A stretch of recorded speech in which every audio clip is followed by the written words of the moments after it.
Well, look at us on a Thursday. If we're interrupting anyone else's live stream, I apologize. It's not intentional, but I can't be here on Mondays. So, welcome back to the Automotive Podcast. Podcast we have to build motor cars, but it sure does help. This is episode 46. Two of the three of us are freshly back from the IPMS Nationals in Fort Wayne. I'll give you one guess who didn't go. It's the guy here beside me up on top. And down here in the bottom Hollywood Square is Rick Doering from Decatur, Illinois, who was at the IPMS Nationals with the two of us, as it turns out, and picked up some awards for some of his excellent models. And we will be talking about all of that throughout the evening here. So, gentlemen, Sean, I don't have to ask you where you've been, what you've done for the last 2 weeks. I just saw you. We'll come back to you in a second. James, what have you been up to in the last 2 weeks? I was on a painting binge and painted two bodies this couple weeks. The Shelby GT500 68 convertible in Acapulco blue. Nice. This is a resin print. Uh, And then 2026 Morgan convertible. Nice. This is going to be a new 3D print from Olivizel. This is Tropical Glitz Seductive Red. I wanted to try the paint out, so this was a good canvas for it. It's pretty neat color. That is a pretty red. What did you use? Is that over gray primer, or what was the base? Black primer. Black. Okay. Yeah, I was thinking maybe to try it over pink primer, see what happens. It's got a real heavy metallic to it, so it may not make any difference at all. But we'll see. I'll try it over pink primer. Nice. Are you doing the Morgan stock? Or you? Yeah. But it's a 2026, so it's got modern suspension, modern wheels, modern interior in it. Huh. It's a neat car. What kind of motor do they put in this for real? You know? I don't know. I think it's most likely an inline six. I don't know much about it. I don't either. And I'm trying to rush, but take my time on the TVR Tuscan. So this is mocked together. I need to take it back apart and finish some of the interior parts of it, but it's getting there.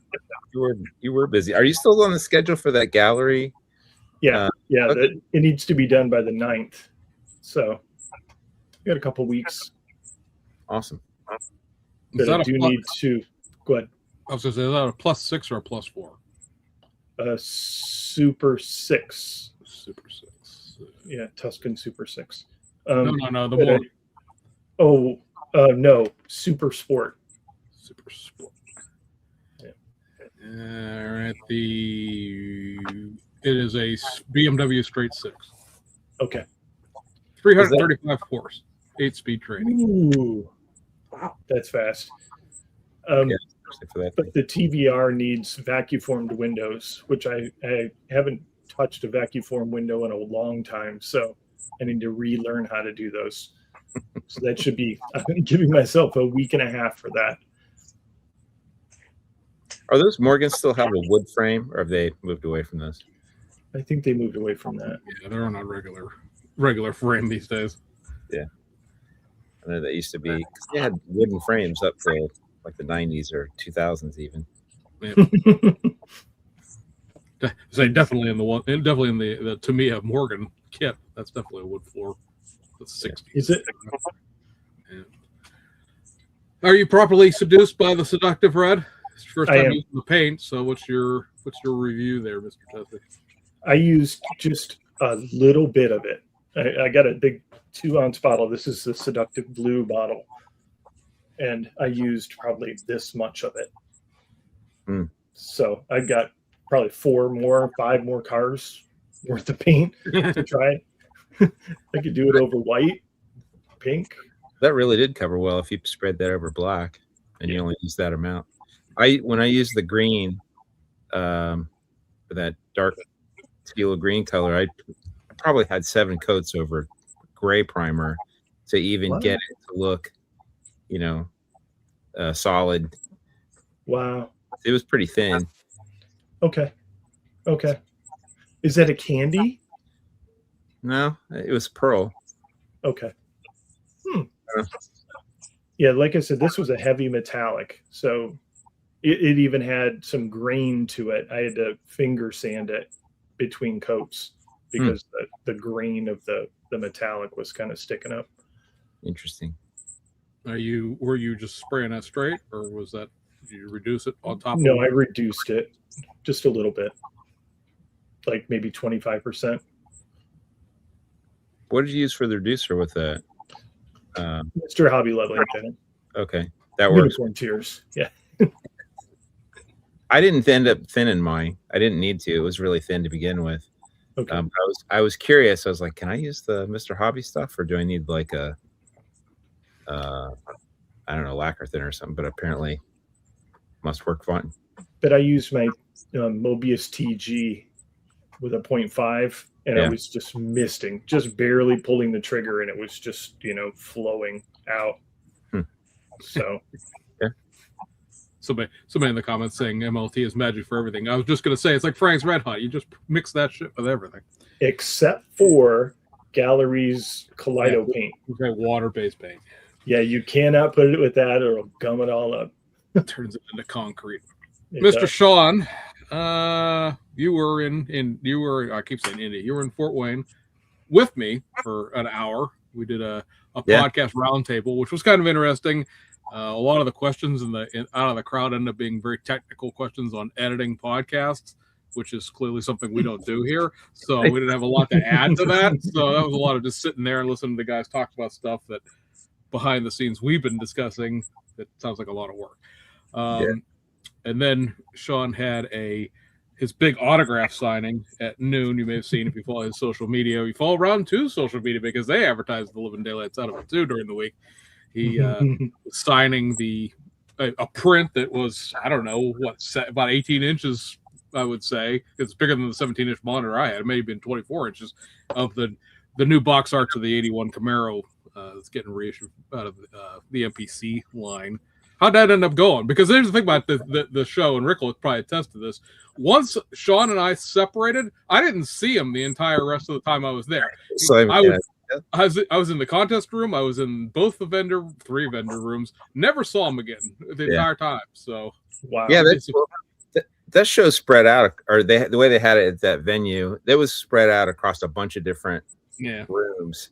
So it was easy to sort of get lost. Yeah, no, it was cool. I actually, Rick came by and got a print, and I probably signed, I don't know, maybe 30 or 40, and then wow. So celebrity. But yeah, it was fun. It was nice to meet a few people, and Round 2 guys are always really nice and gracious, and I appreciate them inviting me out there to do that. And they had a lot of cool stuff on display. They a couple of new tools that they're launching, and some sneak peeks of some stuff that they hadn't announced anywhere else yet. I don't know if Mr. Duff is going to cover that later or not, but I will, because I didn't bother to download them, but I obviously took the pictures. So as he talks, I'm going to scroll furiously backwards here and try to figure out where in the world those are in our group. That was pretty cool. And let's see, I bought a few things. Because I don't typically go to IPMS shows. I'm usually I only build cars. I've never built planes or anything like that. So it's kind of neat to see that show, and catch a glimpse of what's going on in the rest of the modeling hobby. And I picked up a few like modeling tools and some stuff that I don't normally see. So that was kind of a fun thing. Such as, well, I got I can't even know. I already have so much crap, I don't even remember. Well, there was some company that makes, I like overlanding rigs, and there's a company that makes a 1/24 scale gear. I think it's for military models. Like, it looked like it was duffel bag value gear. Yeah, so they make like duffel bags and tools and I don't know, like just random stuff, and you can get it in bags. And it's one of the weird things is for car guys, there's not a lot of stuff in 124 scale at the IPMS show. Like everything's either 132nd, I think, or 135th, 135th, right? 145th, or like 148th or some. So everywhere I go, I've like try to find, hey, do you have anything for 124 scale? And they're like, no. I stumbled across Anyway. some great 124 stuff that I'd kind of been passively shopping for. The guys, let's see, it's Tom's Model Works is the booth, and I just happened to stumble up across two guys, the guy running the booth and another guy talking about exactly what I was looking for. And is I don't know if you're familiar with Hollywood Hot Rods, Troy Ladd. Yeah. He builds 1-1 cars, and he built a 32 Ford pretty recently and used the old school sort of spring straps with the leather to hold his hood down and whatnot. And I was looking to build something similar to that. Plus, I'm building a Volksrad right now that that's actually how the deck lid is fastened on the 1-1 car that is inspired, that inspired the build. So I just started chatting him up, and he was like, yeah, I did those once, and just nobody ever bought them. Nobody ever asked for them. And there was two guys standing at his table right then and there that wanted them. So I thought that was kind of funny. And the other guy just kind of wandered off, and him and I got to talking. He said, yeah, if I come across those, take my card and send me an email or whatnot. And we talked a little bit more, and I showed him the car that was inspired these things and whatnot. And then he said, let me take a look. Let me see if I brought them with me. And I expected them to be 35th scale.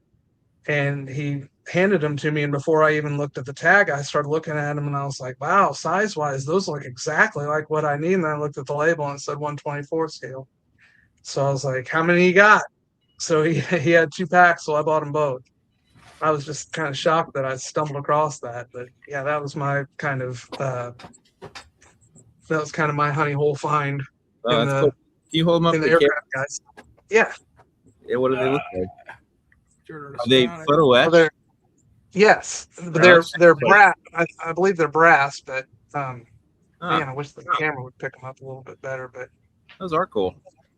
yeah, there's a series of buckles and spring straps and whatnot that have like the old Jaguar race cars and stuff like that used to use all the 30s cars. It's like, speaking of the Morgan we were just talking about. Did he have other I'd never heard of that brand before. Was that the only thing he had that was 125th scale, or does he have other stuff?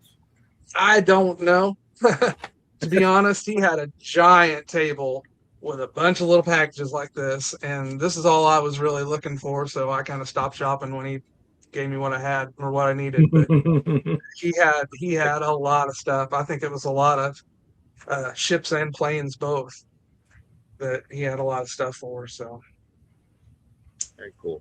Check him out online. I imagine he's got tomsmodelworks.com in Huntington Beach.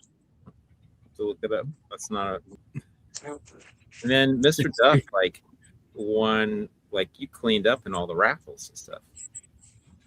I was just literally going through that website, and that Tom has one 124 scale set, and that one is it. So I found it. You found it. To say it is on his website, but I think it's not out of stock. So you bought the last 2 probably. Yeah, I bought the last 2 he had. So, and he said he's probably not gonna make any more. Yeah, because I mean, I'm literally sitting here doing, thinking in real time. Look at the smoke, folks. But like the Morgan 404 and like some of the older, like classic race cars, like the classic like F1 cars and Indy cars that would have had leather hood straps back in the day. Like, there's not really that much that you would use those for, unless you're building, something of that genre. So like a lot of street, I think it's kind of a popular thing to do for 32 Fords and stuff. Yeah. Right. Yeah. Retrofitting to a street rod is what I'll use it for. Yeah. Neat little detail. But yeah, I won. I put $80 in the raffle, so it wasn't like I didn't threw $5 at it or anything. But Yeah, I won 30 for 20. You can't hardly go wrong. Oh yeah, that was the great part about that. I put $40 in the super raffle, which was all the high end stuff. I didn't win any of that, unfortunately. I came real close, but I didn't. And then I got 4 on the regular. And like I took, it is the case when I go to almost every model show because I have the vast surrounds that are this stash. Like there's nothing in the automotive side that I want, right? It's all a bunch of here. Welcome back to me being on the podcast for the first time in like a month. There's a bunch of trashy like AMT kits and stuff like that, and like there was a couple of Tamiya kits. There's a couple of Tamiya kits in there, but like it's the Porsche GT3 and stuff. That's all new stuff that I have. I don't. So I put all my stuff in armor and aircraft because I don't have any of that stuff for the most part. And I won. Let's see. I won 3 airplanes and a tank. So 2 of the airplanes went up on Facebook auction place, and they've already found a new home because they were kind of hinky. They were kind of hinky as it was. And then I have the tank. It's from Airfix, but it's an old Academy tooling. And if I keep it, it's gonna be a pain in the butt to ship because it's in a huge box. If I keep that, I need tracks because it has the rubber band tracks, and I'm not building a tank at all, let alone one rubber band tracks.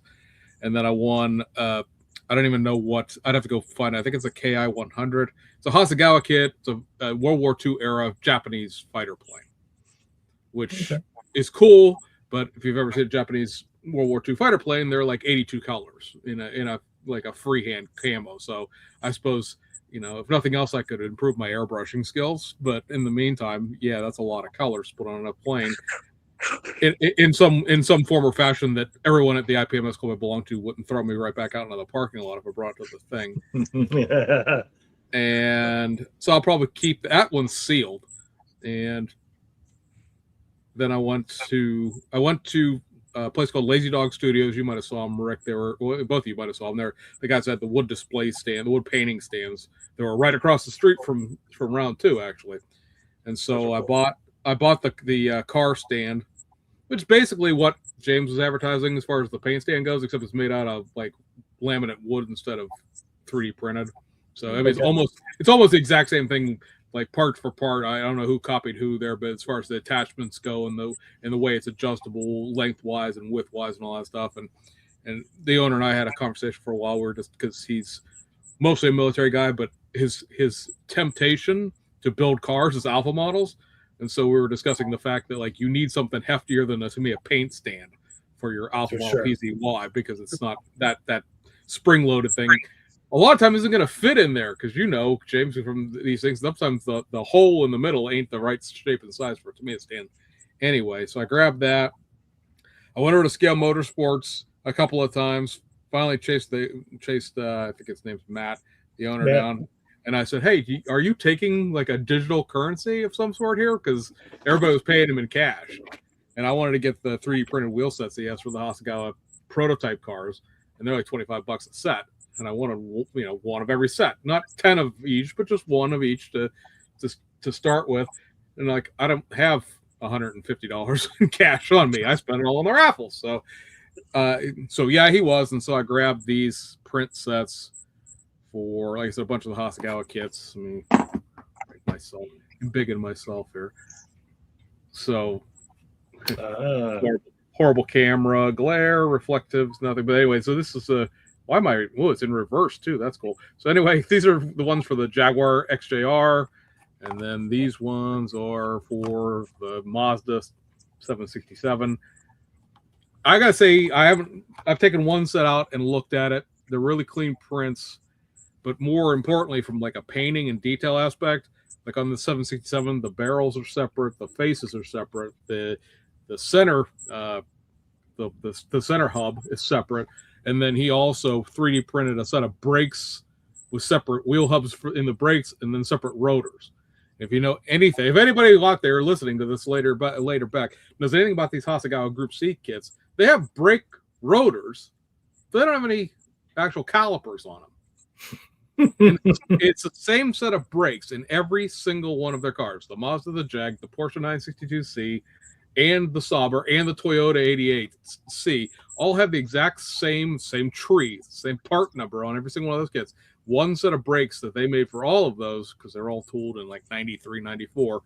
And for some reason, with all the improvements that Hasegawa has done over the years, they never actually made a new set of brakes. So they look ridiculous because, you know, they're see-through wheels, right? You can see the brakes in there and the fact that they don't have any kind of caliper detail. So they were really nice because, again, very easy painting because it's all in separate pieces. They fit the kit tires, so you don't have to source those. And then I went over Jesse brakes, right? What's that? Those are Jesse brakes from Fast and the Furious 1. Yeah, exactly. Time to find a good caliper file and just scale it accordingly and start mass producing. I said that's what I told him was that he should just sell the brakes separately because, like, you know, the wheels are nice, and like I was talking to John Brolin, who these guys know, and I said the wheels are nice, and nice wheels are nice wheels, but like I really just want the brakes. You know, the kit wheels are good enough for a 35, 40 piece curbside race car. You know, it's all, those kits are all about what the car looks like when it's done. It's not about how detailed the kit is. So I don't know. I don't know that he would want to sell something like that because, I mean, you would be able to sell it. Clearly, he has the files to print it, but like, what do you price that at, and how many of those would you actually end up moving? Because he's clearly got, you know, very fancy packaging. If anybody's bought anything from Scale Motorsports, you know everything comes in really fancy packaging. So he should just throw them in the package. Well, they are in the package, but I'm just saying, I don't know. No, he should throw the caliper. Well, I'm sorry, never mind. The brakes. You already said that. Yeah, but and then I went over to Edward and I bought a giant airplane, and I went over to Squadron. I bought 2 giant airplanes because I'm a sucker for giant airplanes. The Edward had a 1/32 scale P-51, which is what they're calling their hybrid line, and it'll be interesting to see if this takes off in any kind of form of automotive modeling, because the potential would be there, but you also have all the licensing conflicts and stuff like that we talk about. The kit itself, like the base kit, the fuselage, the wings, and all that stuff is in plastic, but the cockpit walls, guns, propellers, wheels, struts, all that stuff is 3D printed. So they can change which version of the P-51 it is by just swapping all of the different all those different pieces of parts out, the print stuff out, and you still have just the base airplane, you know, being tooled up in traditional styrene. Like, okay, you could do, you know, so many options with cars that way. I'm not sure what the licensing would be if you did like the Dodge Charger that Round 2 did, and you made all of the Hellcat parts and all the police car parts in 3D print instead of them being styrene. Does it extend the production further? Do we get, you know, something like the Challenger? Could you make a base Challenger and then you could do a Hellcat and you could do a Red Eye and you could do a whatever the hell the drag spec package was, the 1670 or whatever that goofy thing was? Maybe. I mean, but Hasegawa was really the only one using 3D prints at all in like commercial kits. So it'll be interesting to see if that goes anywhere. Edward and a couple other of the airplane manufacturing companies are the ones that have taken off. I see what I did. They're taking off. That are running with the idea of having, you know, we're gonna tool the base of the kit in plastic, and then we're gonna put all the you know, what makes it a P-51 A, B, C, D, F, and all that stuff. We're gonna make those in 3D or resin or whatever, and swap the plane around that way. So it has potential. I don't know that you know, any of the curmudgeonly U.S. manufacturers will ever realize that they can 3D print anything, let alone do that. Because you guys saw Round 2, fantastic display. If you were over in the corner, Tamiya, again, it's a big display. It's all the stuff that's already out, though. The big shtick at IPMS Nationals was that weird tractor with like a roof that was on tank treads. It's called an RSO. It's a German military tractor, basically, that sits on tank treads. And that's not actually being released until September. But if you were at the show, you could buy one because Squadron had, I don't know, 250 of them sitting there. So it was a show exclusive. If you wanted it now, not waiting for 2 months, you could buy it there. But the car stuff was the car stuff that we all, you know, it's the Porsche, it's the Prelude, it's the Nissan Leopard that they're reissuing from the 1980s, the Toyota Celica Group 5 car that's a 1/20 scale kit, but it's a very professional display. It's lit. It's very trade show. Round twos, all lit, very trade shows. And then you go over in the corner, and poor Ed Sexton's over there with Ravel's table, and it's the same poster board. Not so much the poster board, but it's the same poster boards that have been traveling with him for like the last year and a half.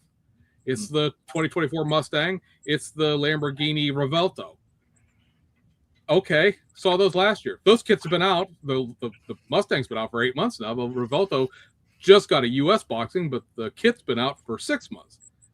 The new McLaren, the 750, is there as a box with the contents poured out onto the table, still in their bags, so it's not up on a board. And then they have a 1/32 scale something German, and then a Gloucester Meteor aircraft. Those were there, piled up in bags.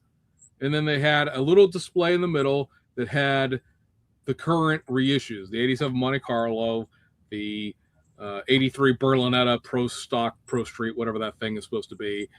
And I did look at that, and actually they've clearly tooled a new nose piece up with that, because I was wondering about that in the terms of, like, are they just going to put decals for those little nose holes that are on the front end? Because they never tooled a Berlinetta nose in that kit when it was done originally. But it has a new nose piece that actually has those there. And then the other thing there was the 671 GTX. No, the 71 GTX, which again, that has new parts. They never really talked about that. That kit never had like a hole in the hood with a blower and the setup to do a pro street drag racing car, because that's the old, the GTX is the old Roadrunner, which is none of that. It was just a factory stock kit. It never had all the extra stuff, even with the DOM stuff getting added to it. It's not the same parts. And then there's a box for El Jefe, and there was a box for something else. And I kept asking, Ed, through the week, I'm like, so, like, tell me something else that's coming, The McLaren's coming. I'm like, yeah, I know the McLaren's coming. The McLaren's out. I just don't want to pay the kit price to ship it here from Europe. I'll wait till it actually shows up here. And I know there's an AMG GT coming, and I'll buy that when it comes too. That's next year. Like, what's the big one?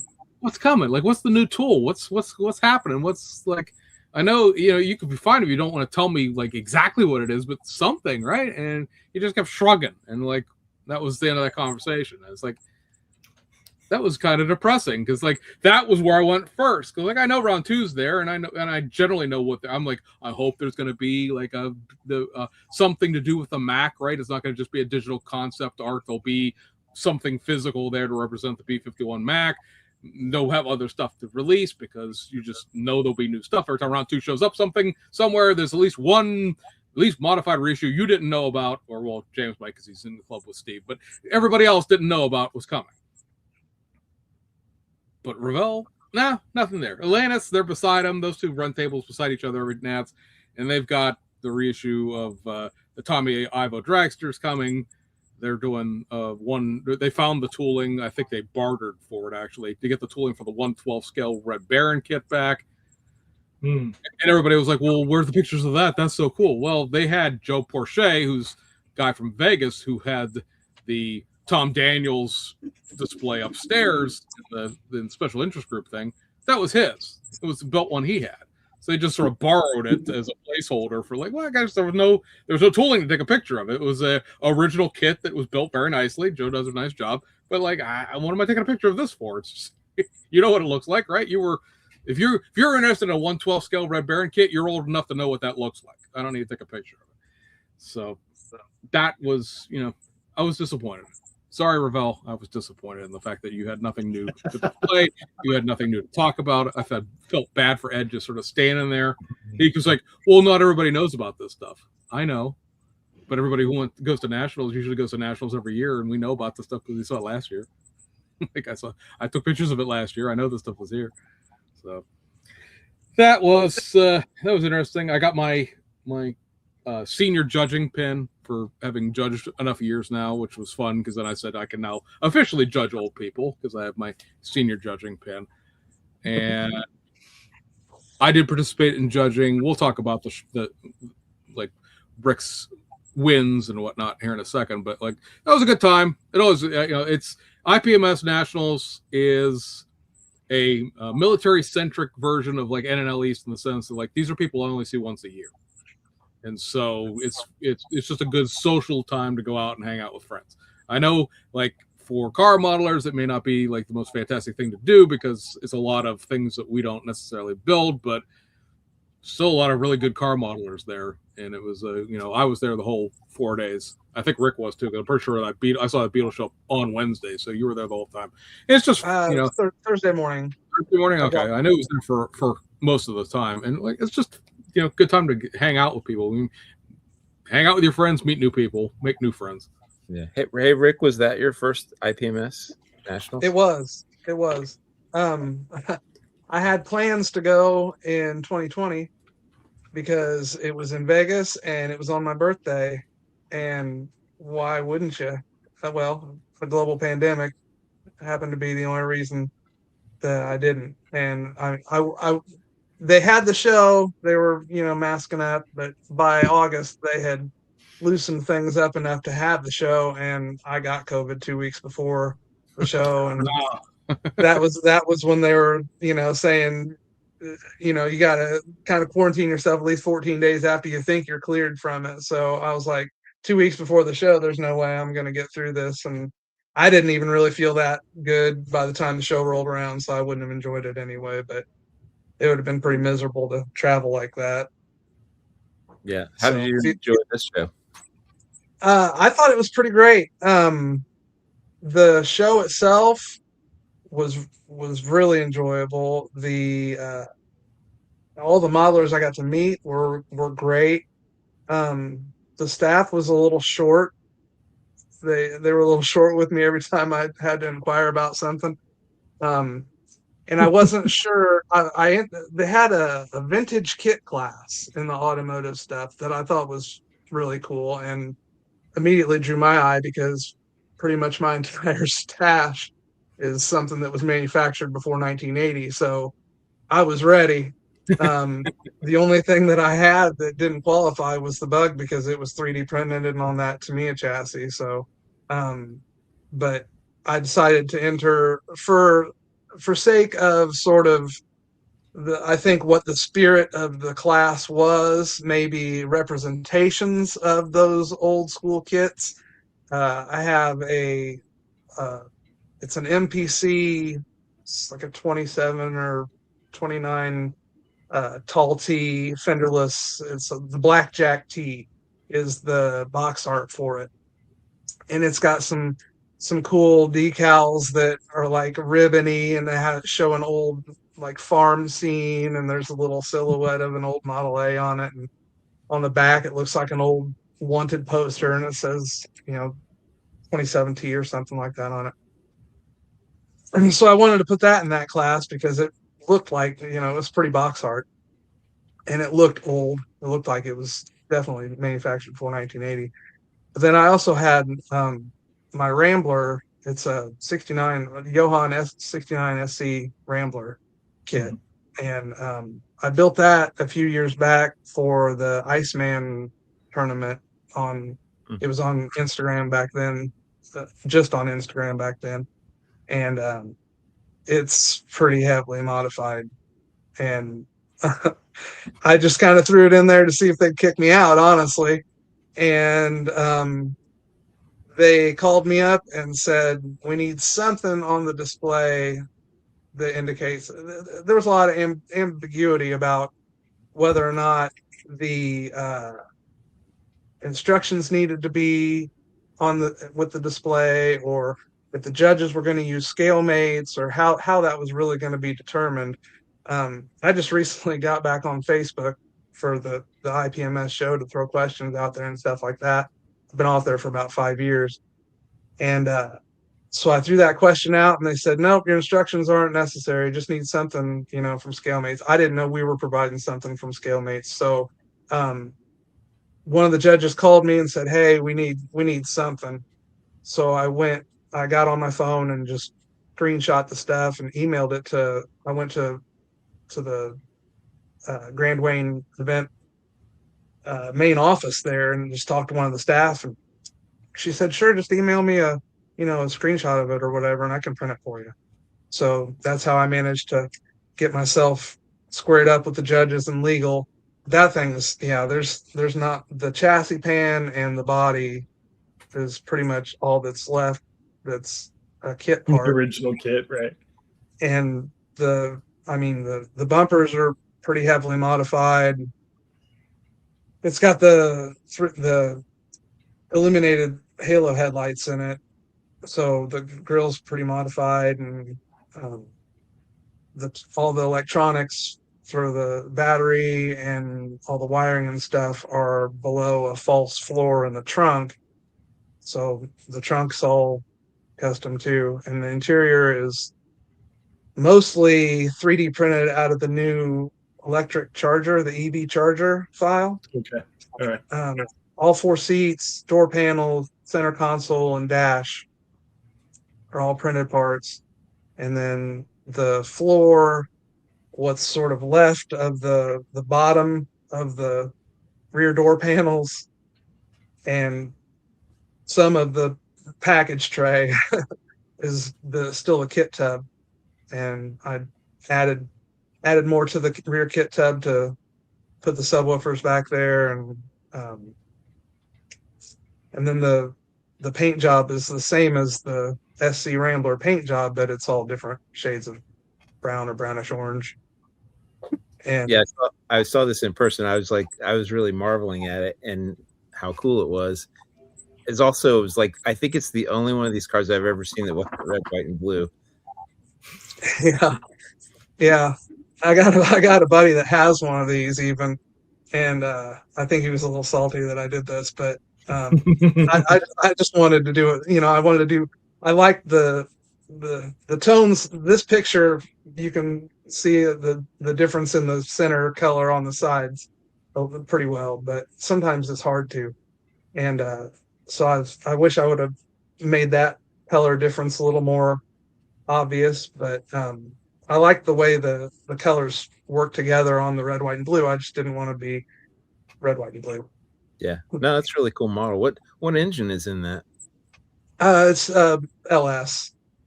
Okay.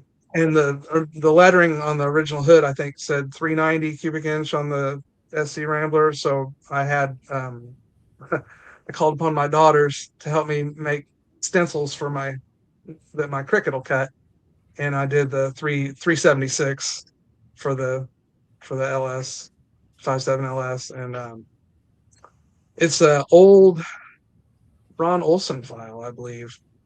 Okay. So Very cool. And did this win an award?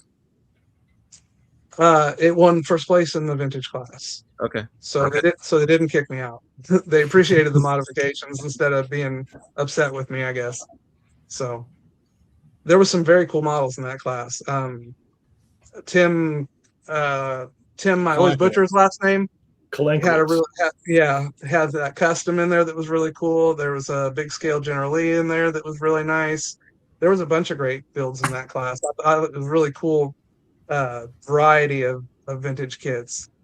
But yeah, I could have thrown the Henry J in that one, and the drag truck that I built is, other than the 3D printed engine, there's nothing that was manufactured before. Or I don't know, actually. Now that I think about it, is the Orange Blossom Special is the cab, is the primary part of that build, and I'm not sure when that was manufactured. It was probably done after 1980. Now that I think about it, so that one might not have qualified. But Rick, how long in time would you say that took you to make? This one? Yeah. Well, it was, like I said, it was built for the Iceman build off, so I think we had 2 months to build it. That's pretty quick. And I was gluing the mirrors on right before I snapped the pictures to make it a minute before the deadline. Yeah. So Wow. I used every minute that I had to build.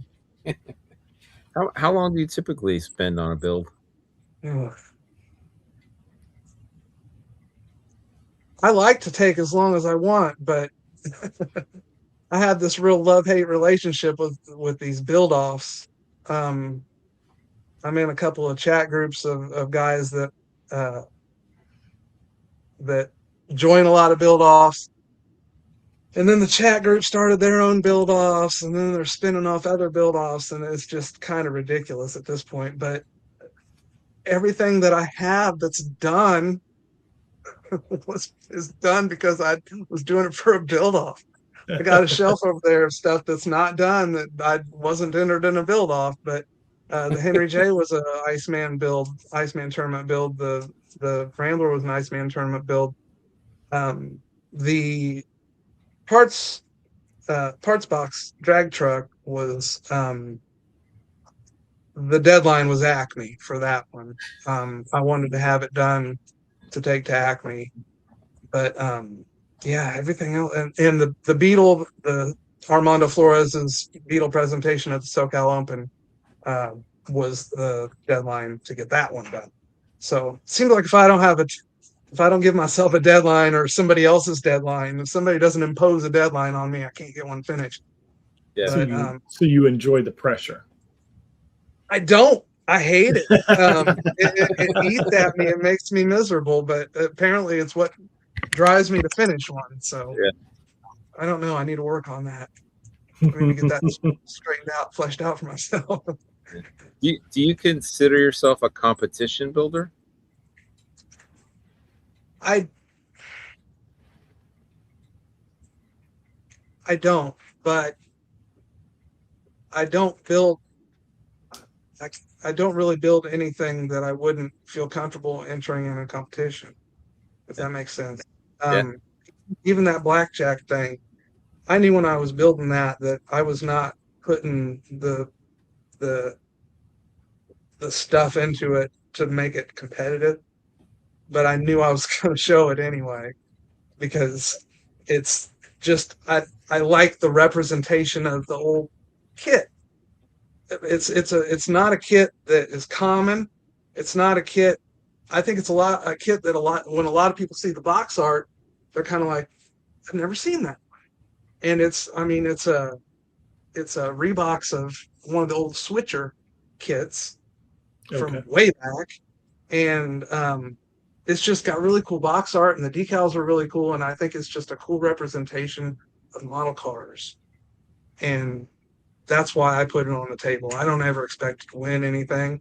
It has been photographed and it's ended up in a couple magazines, which I think is super cool. A lot of folks consider that more rewarding than getting, an award at a show. But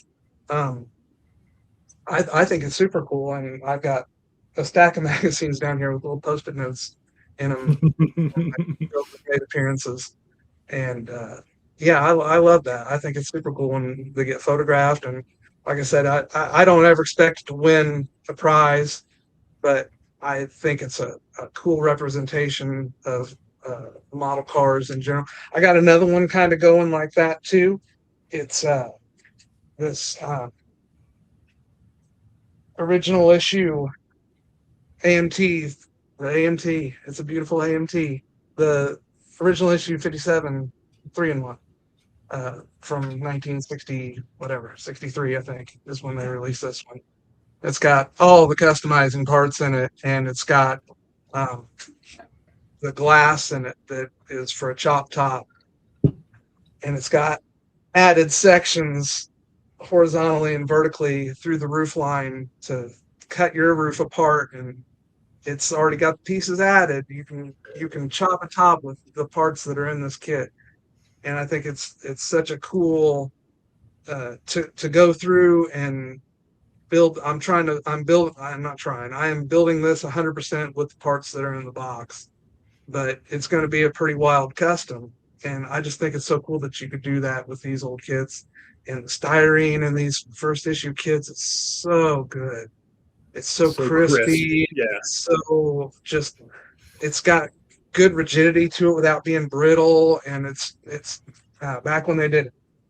So back when an AMT could compete with your Tamiya kits, James. Yeah. When we did the USAC build, the Unified Content Creators, and we all did a 40 Ford. I got a real early version of the 40 Ford AMT kit, and And I thought that was really crispy. And then I went to a club meeting and somebody had an original, and I looked at that and it was super crisp compared to the one I had. And and then he had like a newer reissue, and we looked at it and it was garbage, just almost like slush cast or something. Yeah, even the plastic itself, it's sort of weirdly pliable, and it doesn't sand nice. It sort of sands rubbery, kind of sands like a tire. Right. So yeah, this old plastic, it sands and shapes so nice. I've started working on the quarter extensions, and I'm going to continue the trim line. The trim is going to go clear to the taillight, so I'm just filing and adding filler to continue the trim line clear to the taillight lens, and just doing little stuff like that. And that styrene is so nice to work with because it sands, so you can cut a really nice crisp line in it when you're trying to cut a piece of trim, into the side of something. You want a nice crisp line breaking the trim from something you can run BMF across. Or I've got that Hasegawa mirror chrome that I'm about to try. I don't know if you guys have ever worked with any of that stuff for chrome trim. It's a different kind of pain in the ass. It's what it is. Yeah. This guy over here, he has some. It stretches, whereas bare metal foil, I don't know. It stretches, and if you try and slice it, and then it'll spring back, and you're like, whoa, what happened? What happened? And it's almost like a show chrome versus a muscle car chrome. Okay. So maybe good for like a side trim, but not so much for trying to do don't try and trim window trim or something. No. Yeah. Okay.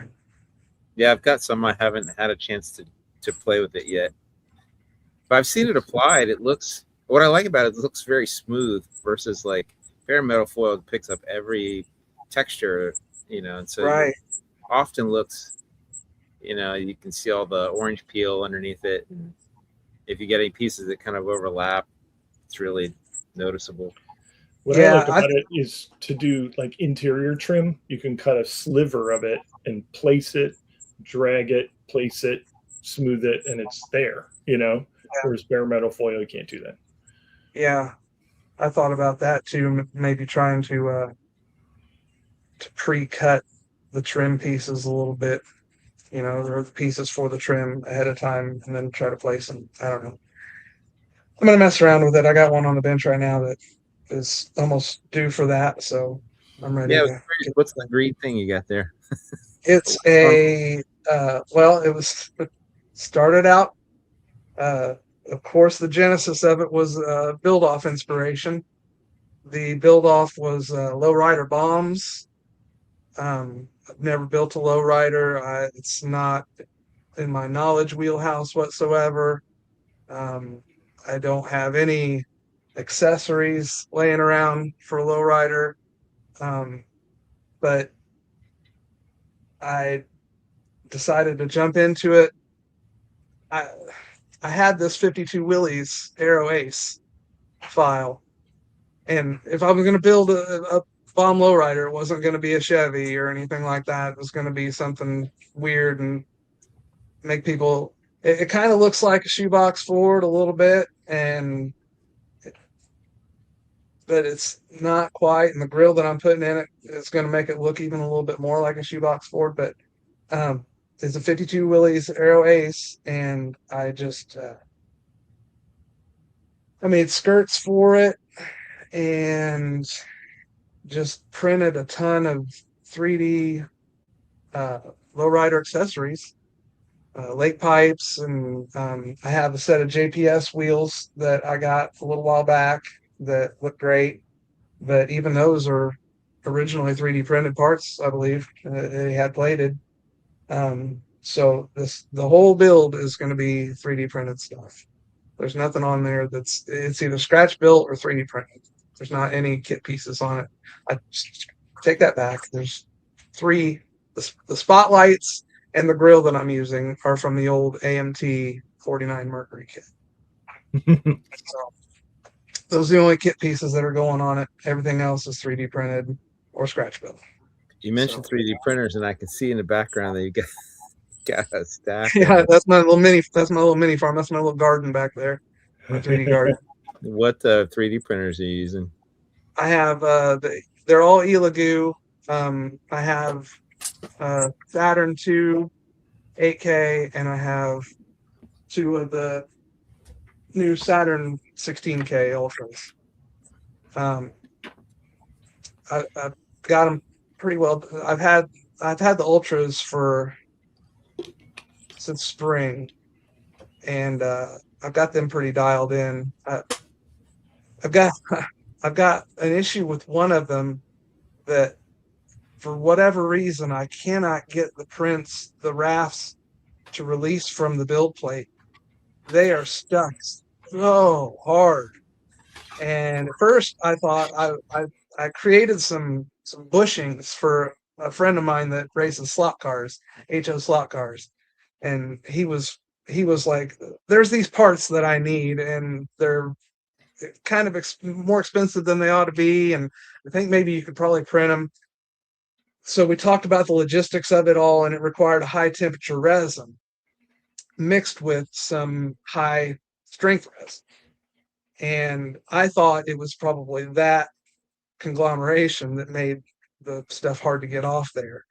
And so we did all of that, and I cleaned that resin off the machine and just set it up with black resin. My other machine set up gray resin, and printed some things that I made right before the Nationals to hold some lights that I bought on Amazon for my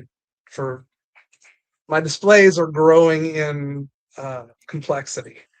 And so now I've a friend of mine, Raiden, he's Raiden Tattooer on Instagram. Him and I were talking about display lights, and when you have a build with a lot of pearl or flake or something that just doesn't show up on a small scale with the lights way up there on the ceiling, something you can have a light that's a lot closer by, that as the model rotates, it catches that flake or it catches that pearl.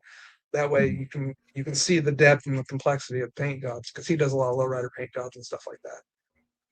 So I went through all that rigmarole and got the lights, but I didn't have anything to put them on to hold them up that high. So I just used some Ron Olson. He got me started when I started 3D printing. He was very much a mentor to me, and he was fantastic. But he's got a great file that's just shapes, solid rods and tubes and square and C-channel and triangles and half round and whatever you want. And you buy that file, and you got stuff to scratch build for days. You can make your own trim or whatever you want. So I use a lot of his simple shapes to make things just in my slicer, because before the IPMS Nationals, I didn't have any CAD experience at all. Took the basic and advanced CAD workshops there at the show, and so now I got my feet wet a little bit to start working on designing some parts. But yeah, the stands I made were just built from square tube that were his files, that I cut them and made them the length I wanted to and printed them out before I left. And man, I tried to scrape that black off that build plate, and it did not come off. I had to chisel off what I could and sand the rest. And I don't know what I'm going to do about that. Is your bottom exposure too high, or? Well, that's what I was originally told. And to make when I was doing the bushings, I was kind of doing them just like a half dozen at a time. So and HO scale slot car bushings are not big. So it wasn't much to work off of the plate. Right. So I didn't give that a whole lot of thought either until I started printing some of the, more of them at once or whatever. And as I printed more of them, I started scaling back my bottom exposure time, and I got it. The setting that I saved in the slicer to print those bushings has a very low bottom exposure time, and I can get them to pop off when I do that. But I got 2 machines back there, but they're in the slicer program. They do have 2 separate settings. I can have the all the settings be different from machine to machine, and just click that machine in the slicer program, and then it'll apply those settings to whatever project I'm working on. So Right. I've used the other machines settings and back and forth, and it's a machine difference, 100%, and it's drastic. It's I'm not very well sure. could be. It's when I hear a lot of people, they say, I just got a new machine. What are your settings? And like, you can't have my settings. You can have them, but they won't work. Yeah. Well, why Well, not? It's the same machine. might be No, it's not. might be a jumping off point, but one failure that you aren't necessarily tweaking against, and it's going to keep hammering you. And no, it's better to start from the beginning and use the advisement that everybody uses when it comes to these machines and calibrating your resin, because different brands of resin, different Different colors, for God's different sake. colors. Yeah, and obviously different machines. I have identical machines visually sitting right next to each other, and one of them you can't scrape the parts from the build plate, and the other one prints like butter. So I don't know what I got to do to fix that. I don't know if the vat temperature, maybe it's got a vat. Those things have like a vat temperature thing that warms the Right. resin. I don't know if it's getting Maybe too it's warm or not warm enough. intensity. Maybe it's a light intensity or something. Yeah, I don't know. I really don't. Hmm. It's frustrating, but It sounds like more work than there. well, yeah. I mean, I don't know. It's just so rewarding when you get it dialed in. Yeah. These little things don't add up to much when you're. I mean, this build that I'm working on right now, that's 100% 3D printed, might be, considering I'm not really adding anything aftermarket to it. I did plug wires and some scratch build fuel lines and stuff like that on the engine, but the engine is just so well detailed, and the interior is so well detailed, and the other parts like that I dressed up the interior with are other 3D printed parts. Like I put, there's a file for valve stems that I can't remember the designer, but it's a little rack of valve stems, and it has dice caps and standard caps and like a pointed cap. And I just scaled up that rack to make those pointed caps good size for the old school teardrop pointed dash knobs, and printed them in clear green resin and drilled out the dash knobs in the dash and stuck those in there instead. And Sweet. drilled out one of the larger round ones for the shift knob. And yeah, it's too easy to just, when you have all these files at your disposal, and Yeah. you can just kind of grab and pick and choose. And yeah, Justin. Yeah. Yep. I have living proof right behind me. wavered, yeah, I've wavered back and forth about like, getting into 3D printing. And I keep like thinking, I think I want to do it, just because there's so many cool files out there. There's so many cool things to print. And There was and it's just growing like there was exponentially. too many of them when I started. You know what I mean? And it's just grown so exponentially. More designers are getting into it, and yeah, it's pretty limitless now. There's not much out there that, and if there's something out there that you want, that you've searched and it hasn't quite shown up yet, give it a month and search again, because it's probably going to show up. It's the number of designers that are out there doing stuff. And there's a lot of guys that'll just guys that don't typically design car parts. They're typically designing figures or something like that, and they'll just bam pop out a set of shifters or something like that are really great. The boots are super accurate, and the links and the knobs got the patterns in them or whatever. It's like a file like that will just come out of the woodwork sometimes, and it's like, oh, I got to stash that guy. So. I really enjoy working with the 3D printed parts too as a builder. Just they're easy to sand. I don't have to worry about like crazing Mold lines. or mold lines, or there's just a lot of. I find them easy to work with. Yeah. If you find the printer that's using good resin yeah, and I've gotten a few that are like just have a ton of like Layer lines. layer lines that like have to be. Those are kind of a pain, but there's that too. if you get a good print, Mr. Yeah. Ted's done a good job with them, and some other people Yeah. I've got stuff from.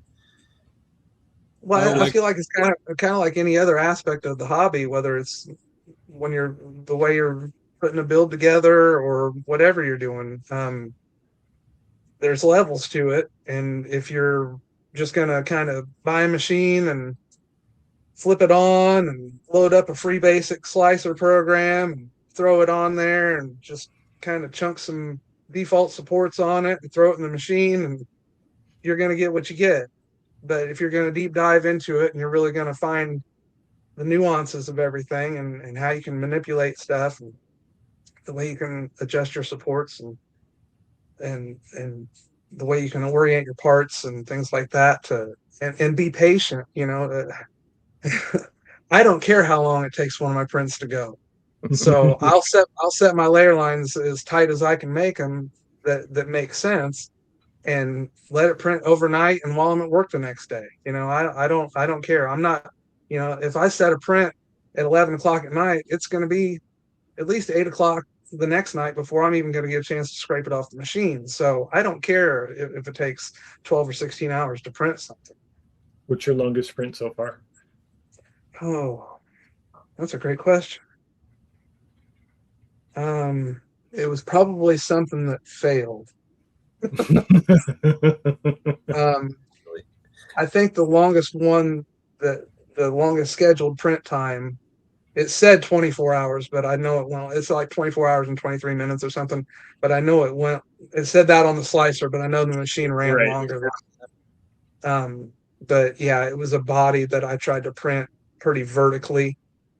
Back when I was first starting, it was with the 8K, and it was a Malibu, like a 7980 Malibu body. And man, I still wish someone would make a kit of that. But the files are getting better. The file that I bought back when I first got started, the bumpers and the headlights, it was basically a drag slot car body. I think there were no separate parts to it at all, and so you would have had to separately foil or detail all the lights, bumpers, and grills. And someone probably scanned a Hot Wheel or something. Yeah. But I mean, proportionally and everything, it looked great. It was a little thick, and like I said, nothing was separated. So I was gonna drag out one of my. I have a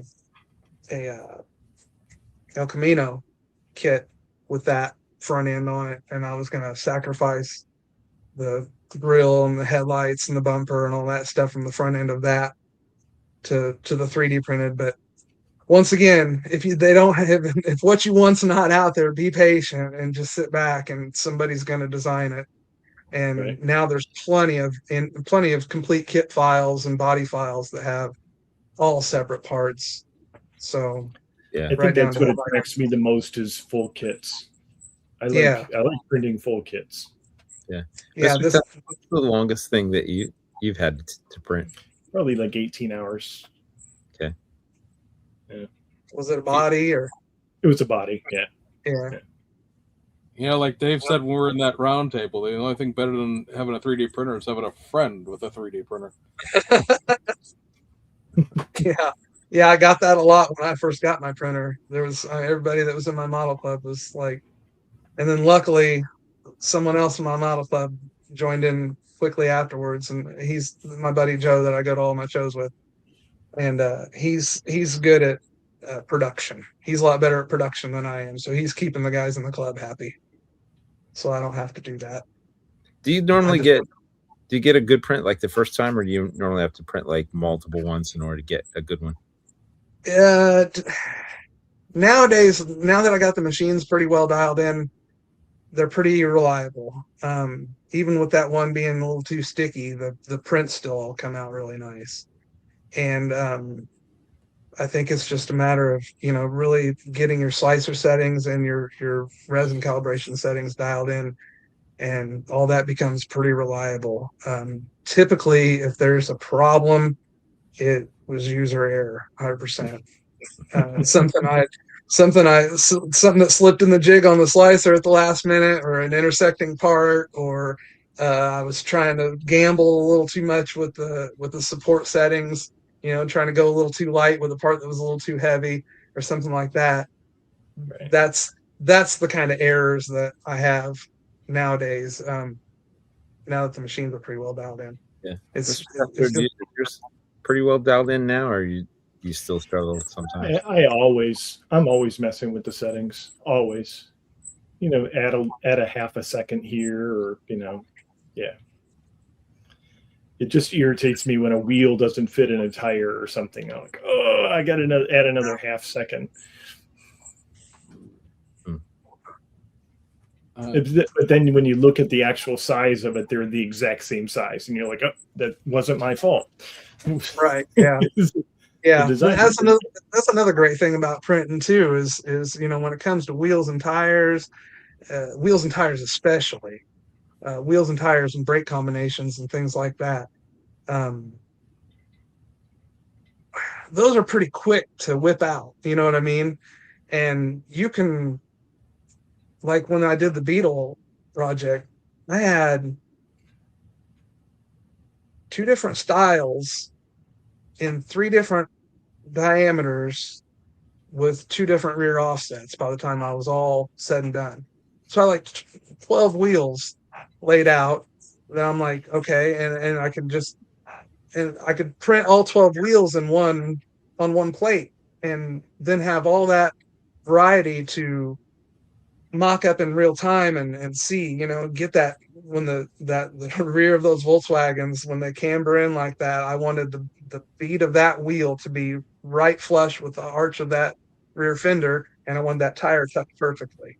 So yeah. I messed around with the diameters and offsets until that happened. Yeah. And when you're ordering a part from someone,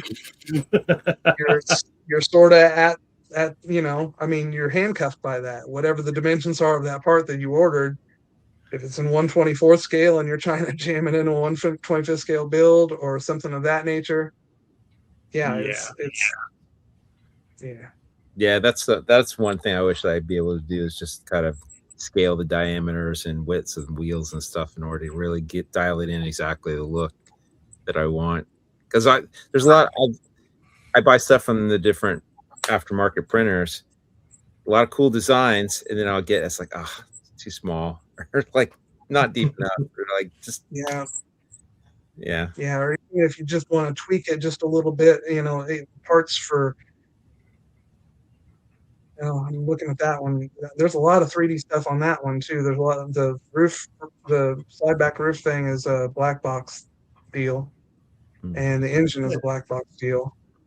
The wheels are Chris Bizzle. Those are rotiform Fuke wheels, and the body is. This guy was so cool. I ran into him. I say ran into him. We connected on Colts. I wanted a split window body to build on the Tamiya chassis, and he had a free file on Colts with a split window body, and I'm like, that's a pretty good looking file, and I bought it. I didn't buy it. I downloaded it. It's free, and printed it, and man, it was fantastic. And but it didn't have any opening panels, and I wanted all the panels to open. So I printed sections of the body. I decided that I was just going to go with the hood and deck lid. I wasn't going to try and open the doors. So I printed a separate front section with the hood and a separate rear section with the deck lid, and was cutting the parts out. And I think I might have posted that on Instagram or something, and he saw it, the guy that designed the file, and he said, if you wanted opening panels, why didn't you just say so? And I was like, well, I didn't know you were taking requests. And at that point, that started a line of communication that just snowballed into that file. What that file that you see there has fully opening panels, although I didn't take the time to do it because the SoCal Open deadline came too fast for me to build jams and stuff for the doors. But there's a pretty nicely built jam in that glued shut trunk. But all that stuff opens. We were trying to work out. There's a few details that still need to be worked out, mostly the jams. I would like to see the jam be complete, and I'm going to print another one. I have, between this build and the Volksrad that I am building, I have two of these Tamiya kits. The Volksrad's getting a custom chassis, so I have a whole nother chassis pan for a VW. So I'm going to print another one of these and kind of go through with him. Him and I have been working together to make little alterations here and there to make the functional doors. Those are functional doors on prototypical hinges. You can just put a point. I was 0.3 inch, I believe. It's a guitar string that goes that you can use for door pins or music string. I believe Hobby Lobby even sells them now in packages. They have sold them for a while, but you can use that for the door pins, and they swing perfectly. They shut perfectly. There's a little bit of a jam in them already, but I wanted to see like a little bit of a latch panel in the back where the deck lid shuts down, and a latch panel in the front. There's a nice jam. There's a nice place that finishes out the body, but there's nothing that resembles like a latch panel area. I wanted to work that out with him. But while we were working these details out, he's like, "What do you think about a chop top version?" I'm like, "Let's do it." So he looked at the top version on it, and man, he showed it to me in his designs and stuff, and the proportions just looked so good. And I was like, "What about some accessories?" So he did the visor. There's a little side-mounted antenna that's right in front of the door on the driver's side that he designed. He designed some seats that I didn't use. He designed some bumpers that I didn't use. He designed a handful of other parts for the model too, and they're all free. Yeah, he's a super nice guy. He's an Egyptian guy that lives in Germany now, and obviously he's got a thing for the Beatles. He made a really cool pull behind travel trailer, like a little mini trailer that looks like a Beetle. He's got several versions. He's working on a stretch limo version. He's got a lot of stuff going on, just kind of off the wall stuff. And like I said, he's using software that his work is providing him, that he has access to after hours, and doesn't feel ethically right about selling any of the files that he's creating because he's using the software that his employer is providing, even though he's doing it on his own time, and he's putting his own sweat and thought and all that into it. He's just pretty staunch on that about making sure his files stay free, and more power to him. I think that's super cool. But yeah, awesome. If anybody wants one of these printed, he's he's given me exclusive rights to selling them, but I don't know how far that's going to go when you're offering a free file. I mean, anybody that's got a buddy with a printer can get their hands on one of these. So yeah, and the stock roof version is just as nice. It also has the opening doors with the prototypical hinges and all that stuff too. So yeah, if you're interested in a split window file, that is the one to get for sure. If it's on it, scale it. He designs everything in 1:1. So when you throw it on the slicer, it comes up in 1:1 scale. So be prepared for your screen to just blot out when you pull up a part. But scale it to 4.17%, and it fits with the Tamiya chassis like a trans kit. Wow. You have to build a Beetle tester. Well, you got me thinking. You got to do a few things as far as finishing out the jams and, like I said, the latch panels and stuff like that. But other than that, it's pretty much dialed in. Yeah, I was going to ask you, Rick. I remember looking at this at the IPMS show. What did you do for the interior? It looked like it had like photo etched panels side or Yeah, it does. Scale Model Studio, I believe. Is that right? Let me grab it.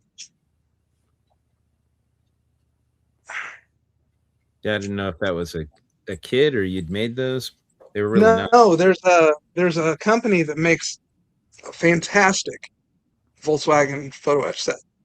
Several of them actually, and that the front and rear door panels are included in that. There's actually two different styles of rear door panels, and yeah, they look really cool. It's got. Let me. Is that engine from the Tamiya kit, or is that? No, that's a black box flat 4 single turbo file. Is that the one that was in their dune buggy kit? I'm not sure if that. I'm not sure if that's the file that he used. I'm not sure if that's the engine that's in that file or not. It's I mean, it comes as a standalone file. It looks like a Porsche flat 4. It's got sort of the separate fan shroud in it and all that, and it's got the single turbo. He actually makes two different single turbo style files. He makes one with a sort of a low mounted. The turbo on this one is you can't see unless you're looking in the mirror from underneath. You might. I'm looking. I don't think that's the. I don't think that's a reflection of the tailpipe in there. But if you're looking at the reflection, you can see the turbo underneath. But the other one's a high-mounted turbo that if you left the deck lid off, it would be high and center mounted, and you can put a Zuni pipe off of that or whatever. But I'm not sure. What paint did you use for blue? That is a Honda color. It's obsidian blue, I believe. It's a newish Honda color. Okay.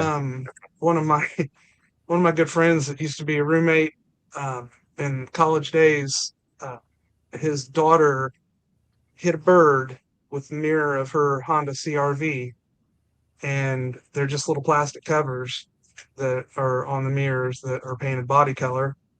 And so I put a new mirror on it for her and had to paint that little plastic part body color. So I had a lot of paint left over, and I thought that would look really good on a roundy car. So is that over a black base or is it? No, it's just gray sealer. Okay. It really it's sort of, it's got a lot of depth to it. It's dark and then it really pops like on the, the color is very vibrant on the arc of the curve. And Honda, that's another great thing about Honda colors. All their metallics are usually pearls. They're usually the toner in the color is usually a pearl rather than a flake. So they're very small. So they work really good for the smaller scale cars because the flake doesn't look so out of scale, so to speak. Yeah. And some people are picky about that. I'm not really. I think if it's visually appealing to you, from 5 feet away, looking at a small car, if that color looks good to your eye from 5 feet away, then go with it. I'm not really a flake Nazi as far as the size and scale and making sure all that. Because I mean, if you really scaled your flake to 1/25th scale, it probably wouldn't be perceptible. Yeah. Right. So I don't know. As long as it's not a bass boat. Right. Right. Yes, that's fair. So this is your Henry J. Yes. And I was curious how you did the flames. Are those decals or are those? No, Lazy Modeler masks, the small generic mask. Okay. I love those things. Yes, that was my first time using them. Bought 2 sets because I don't know. I guess I know myself well enough to think that the first set of anything that I do, I'm probably going to ruin it somehow, jack it up. When I print stuff, I almost always print 2 sets of whatever I'm printing. So when I ordered the Lazy Modeler masks, I ordered 2 sets of them. And laid them out on the body, laid one set out one on the body to make sure that they fell where I wanted them to fall, and to know how much smaller I had to make the hole in the hood. That hole is considerably smaller than the kit hole, and I didn't want the flames to fall off into the hole, so I laid the mask out on it ahead of time to make sure that all that stuff would fall where I wanted it to fall, and find my center points on the mask and everything. So when I laid it down, if I laid it down a little off center the first time, I could, sort of set some landmarks, make some notes on the extra mask that I had to say, Right. locator points to say, okay, this is where this needs to fall. Make sure it hits square.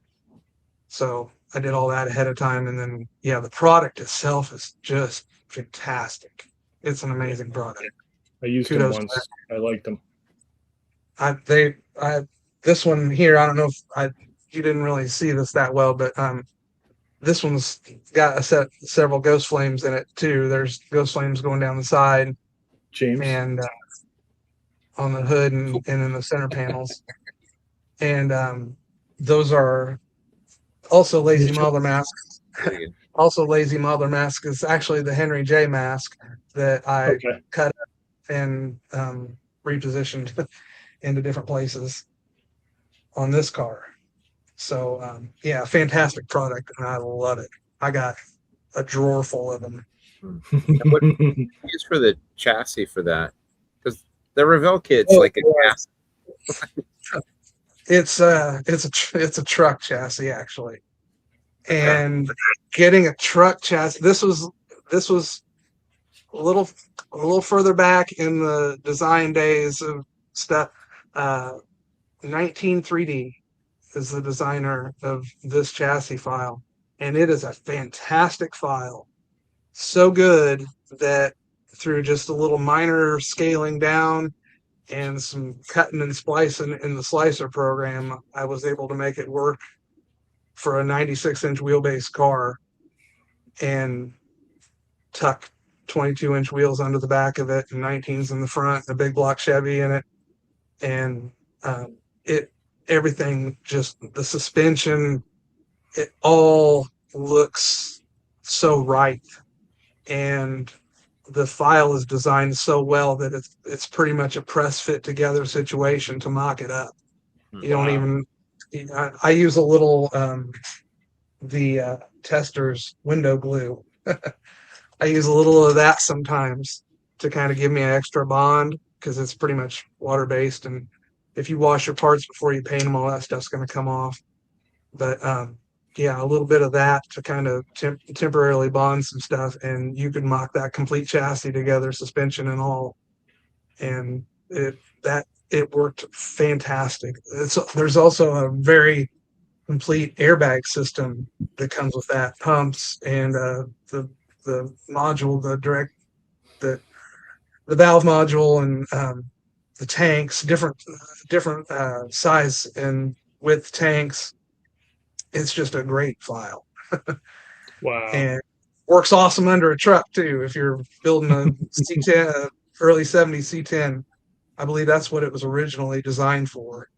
And all of the parts are really good. The rear four-link is very prototypical and comes with brakes, everything right out to the hubs. So It's a great file. 3 different firewall options. I believe one has a bow tie emblazoned in it, and then they're embossed in it. And then there's just a fully smooth one, and then there's some that just has some feature lines. But That's a really cool model. I enjoyed seeing it in person.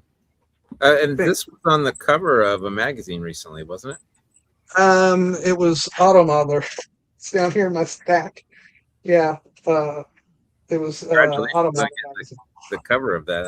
That's an achievement. That was shocking. Yeah, it was shocking to me and very humbling. I was surprised at that, but I thought that was really cool. Yeah, it's awesome. That's another one you have to display at IPMS. Yeah, that one was my drag class entry, and I showed up like I said earlier. I showed up early Thursday morning to set up my models and walk around the corner to the drag class display, and Kevin Hayes already has Donnybrook set up, and I'm like, perfect. I'll just set up right next to this. No big deal. And of course, that's an incredible build, and he won the best automotive class with that, and first place in the drag class.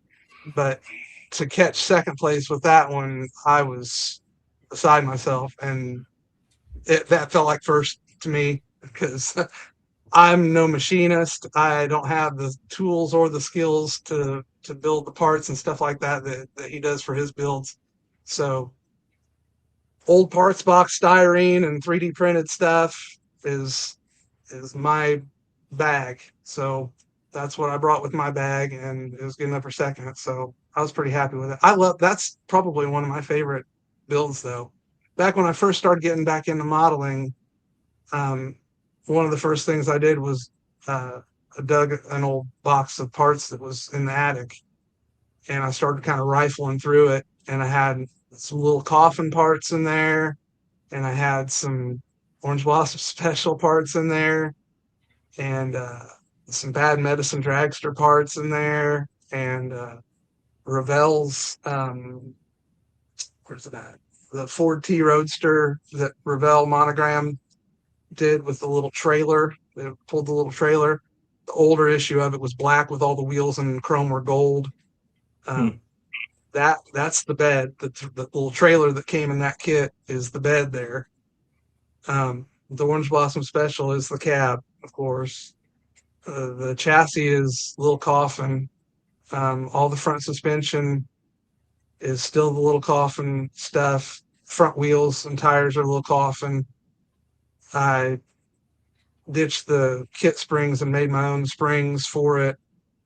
It almost looks like that should have been in the vintage kit or something. Yeah, but it's not a kit. It's just a menagerie of parts. Yeah, that's So why it's kind of cool. It's like this is not like anything that came out of a box. It's like it came out of 100 boxes. Like, yeah, it did. like And fit in it the all 3D together, printer, make it the work. engine's all, yeah, the engine is a fantastic 3D file that's very highly detailed. Kind of from a couple feet away, it just you don't really give it much mind, but the closer you look to it, there's some really small throttle linkage detail in there and fuel line detail that was all part of the file.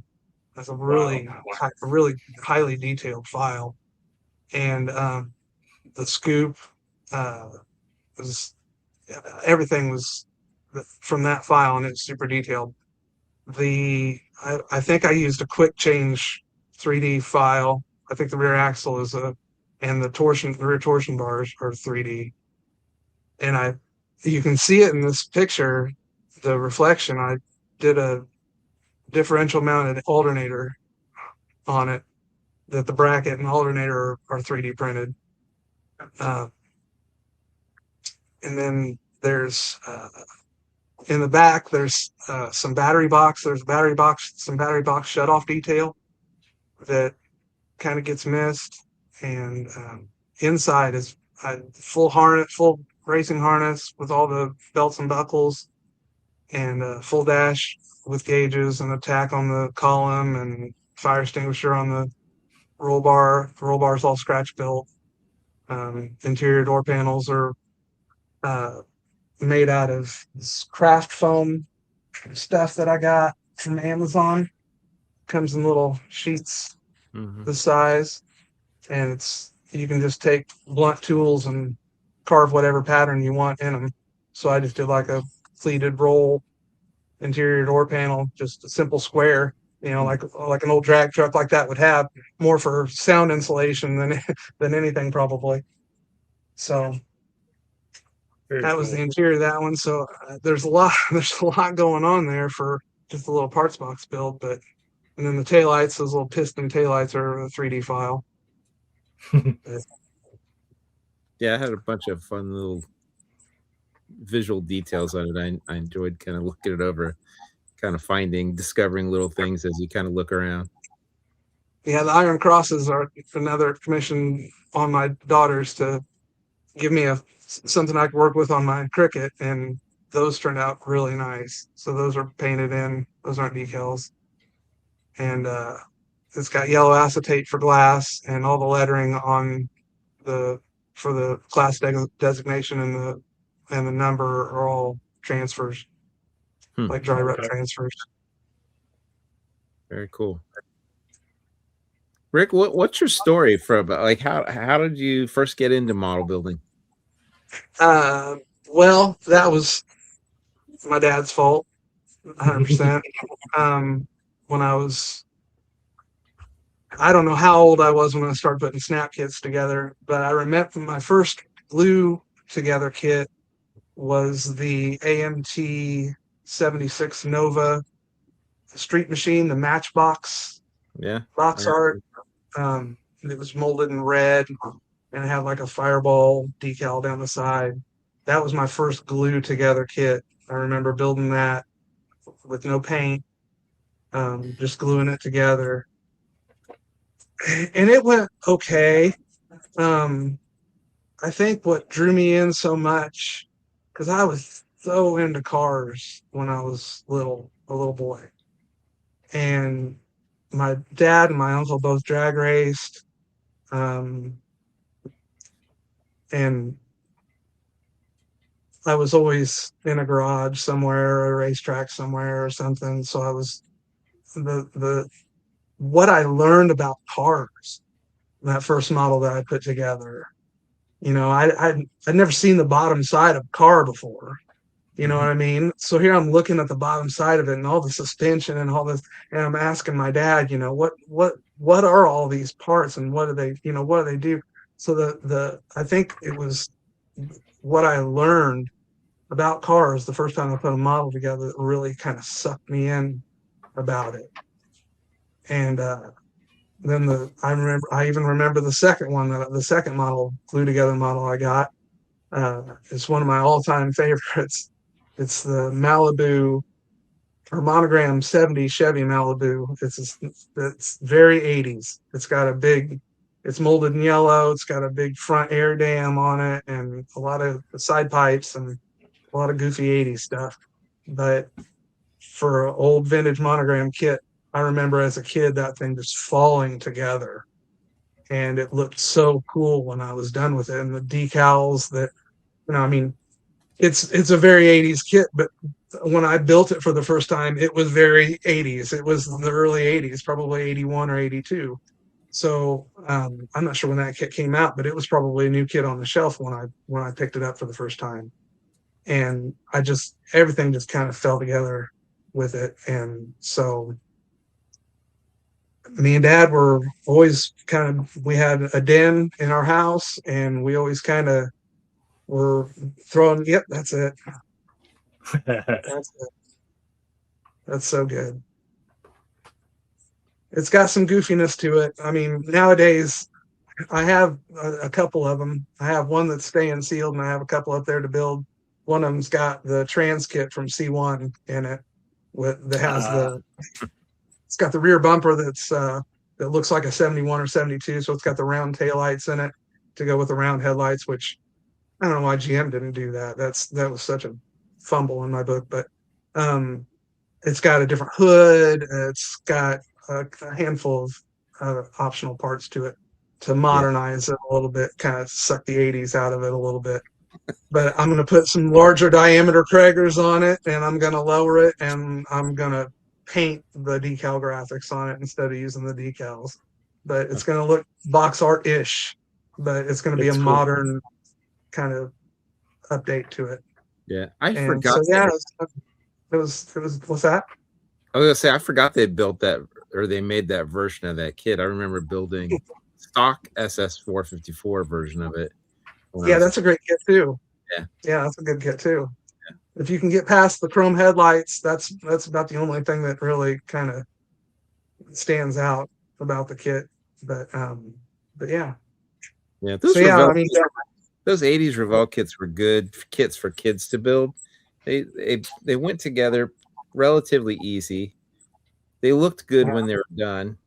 You know, a lot of Yeah. like NPC, AMT stuff is like large gaps with suggestions of how the bumpers were supposed to, you know, Yeah. matched.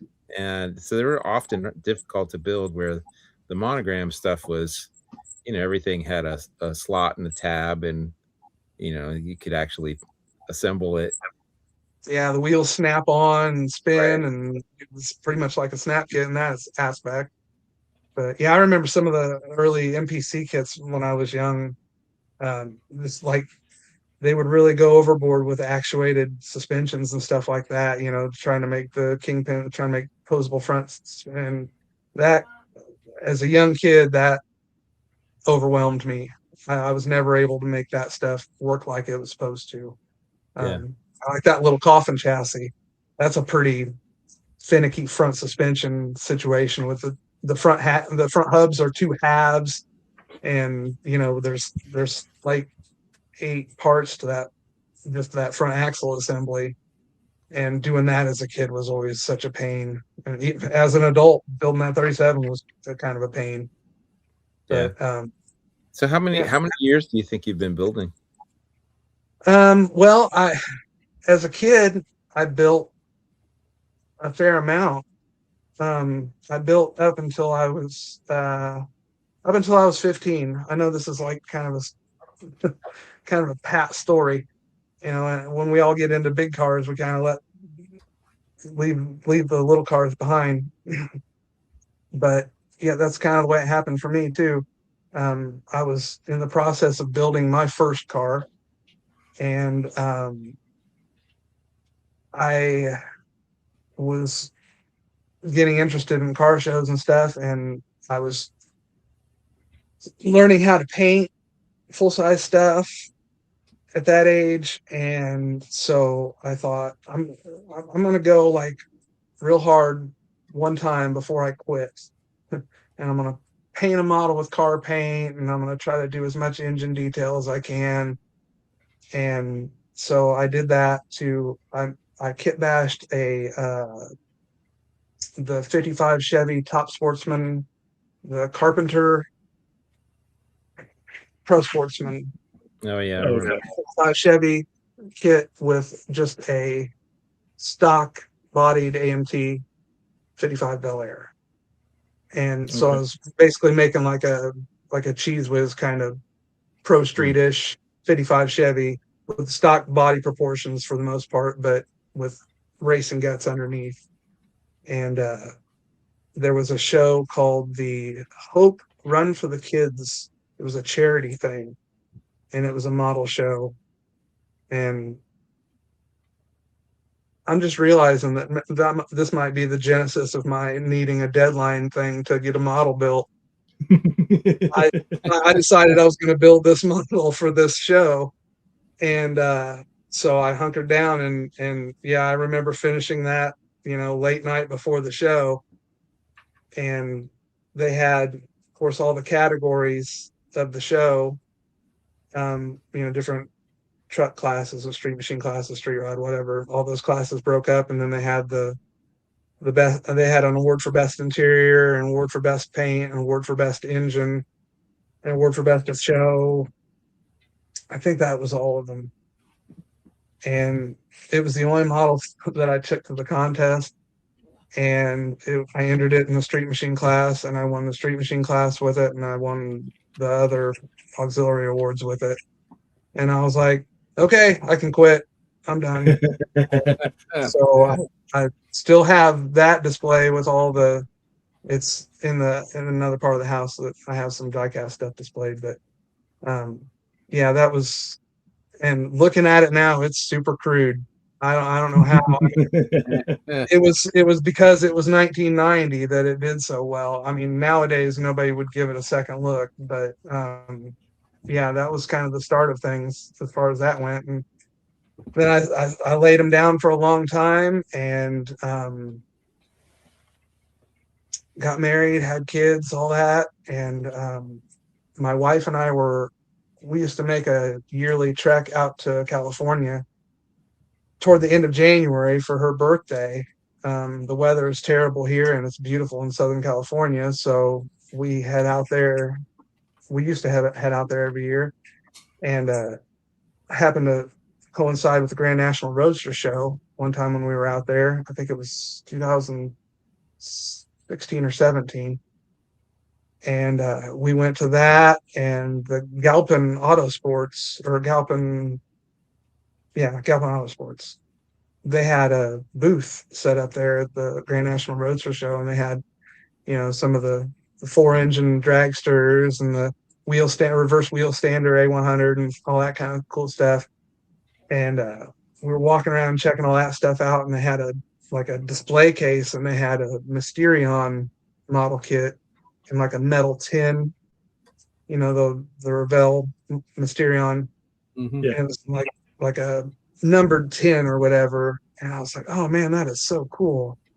And I was just kind of admiring it for a while and whatnot, and walked off and was doing whatever else. And my wife picked it up for me.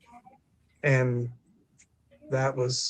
she probably regrets that, because that really hard.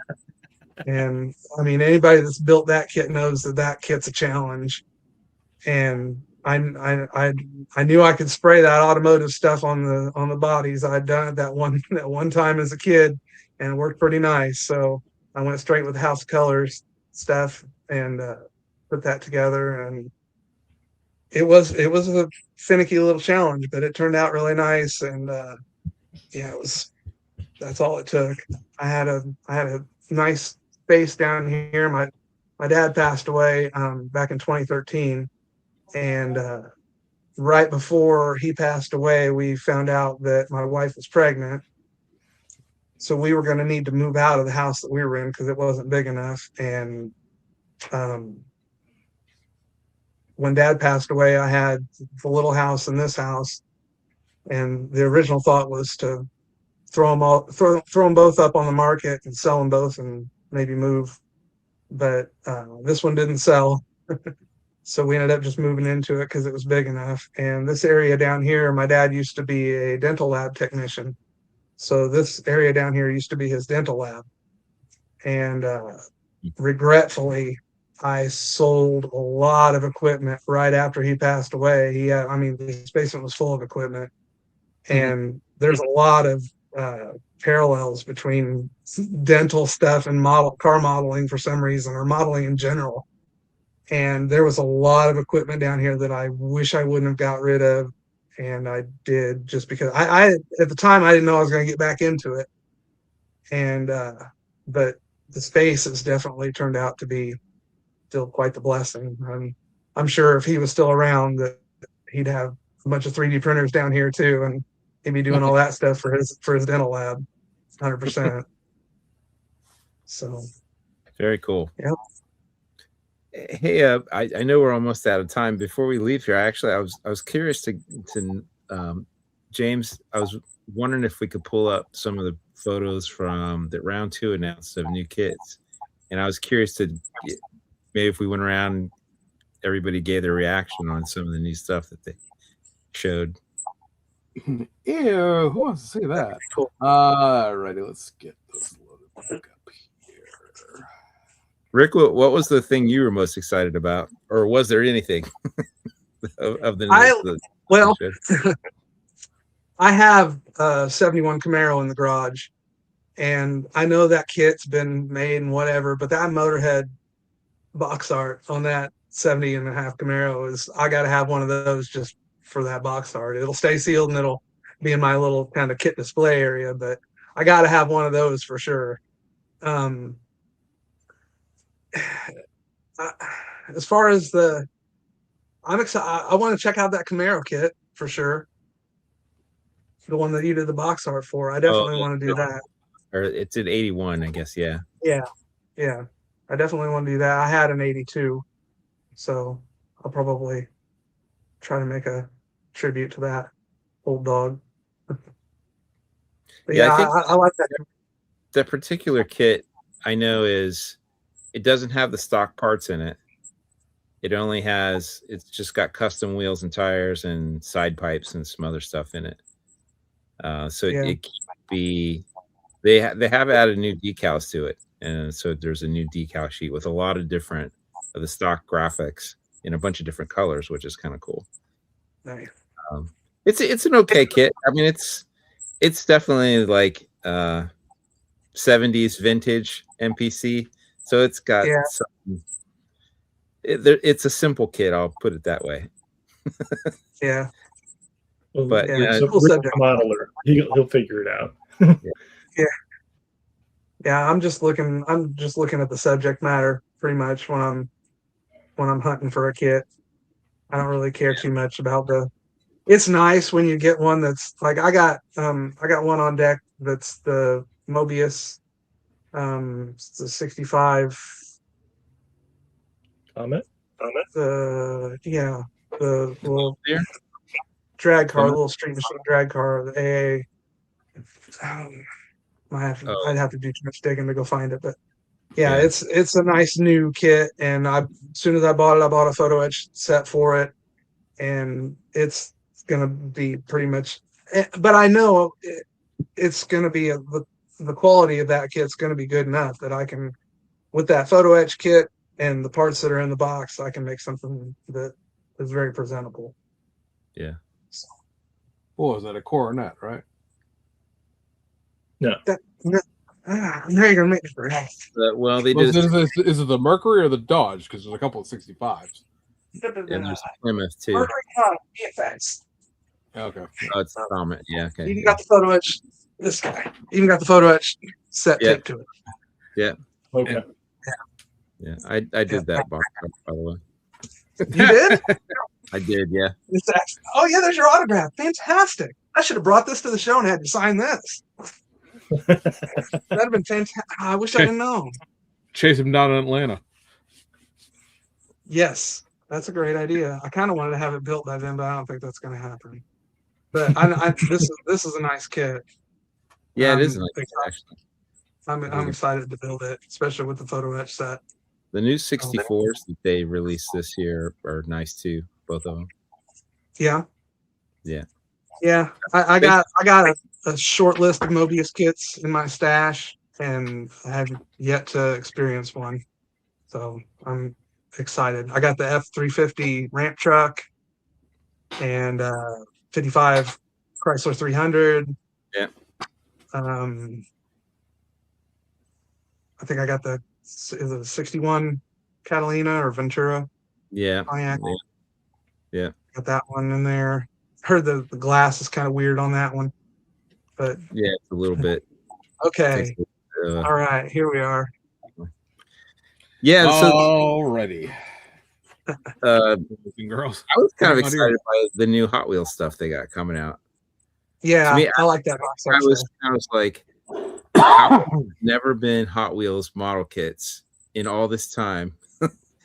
And I was talking to the guys from round 2 about it, and they recently got the license and got permission to do stuff. So they launched a whole bunch of new Hot Wheels themed model kits, even including some new tooling for the twin mill and the 55 Chevy Gasser.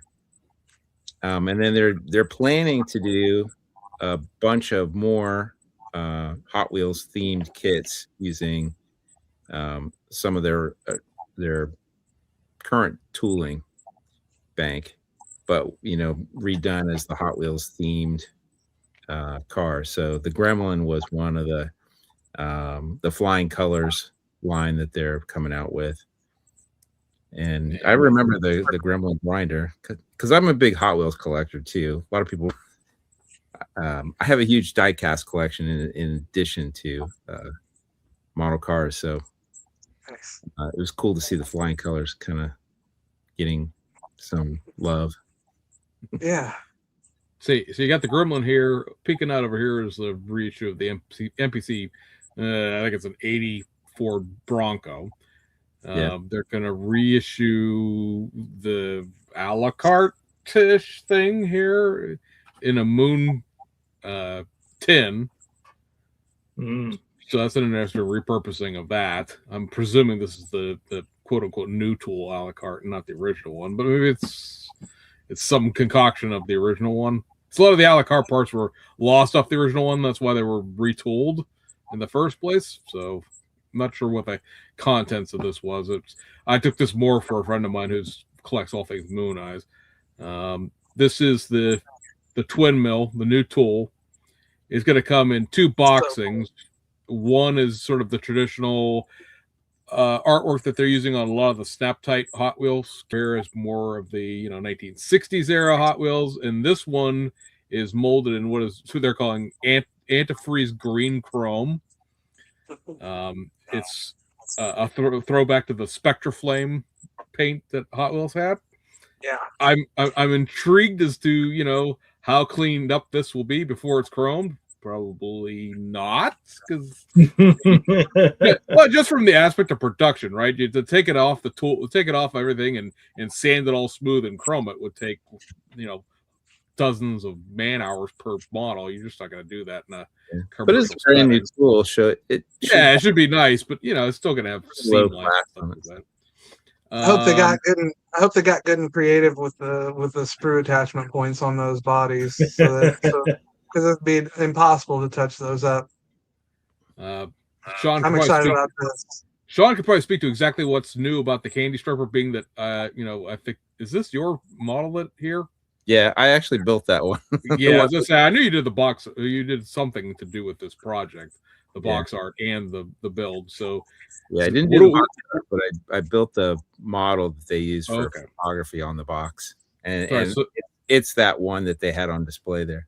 Okay, so what's new about this then? Because there is new tooling. So it's a combination of things. So it is the old Nomad chassis, from an AMT Nomad, and because it has all the gasser parts, they've taken the coupe body, or the hard, I guess that's the sedan body, from like 90s era AMT kit, and they actually changed the side poles to eliminate the side trim and radius the wheel well.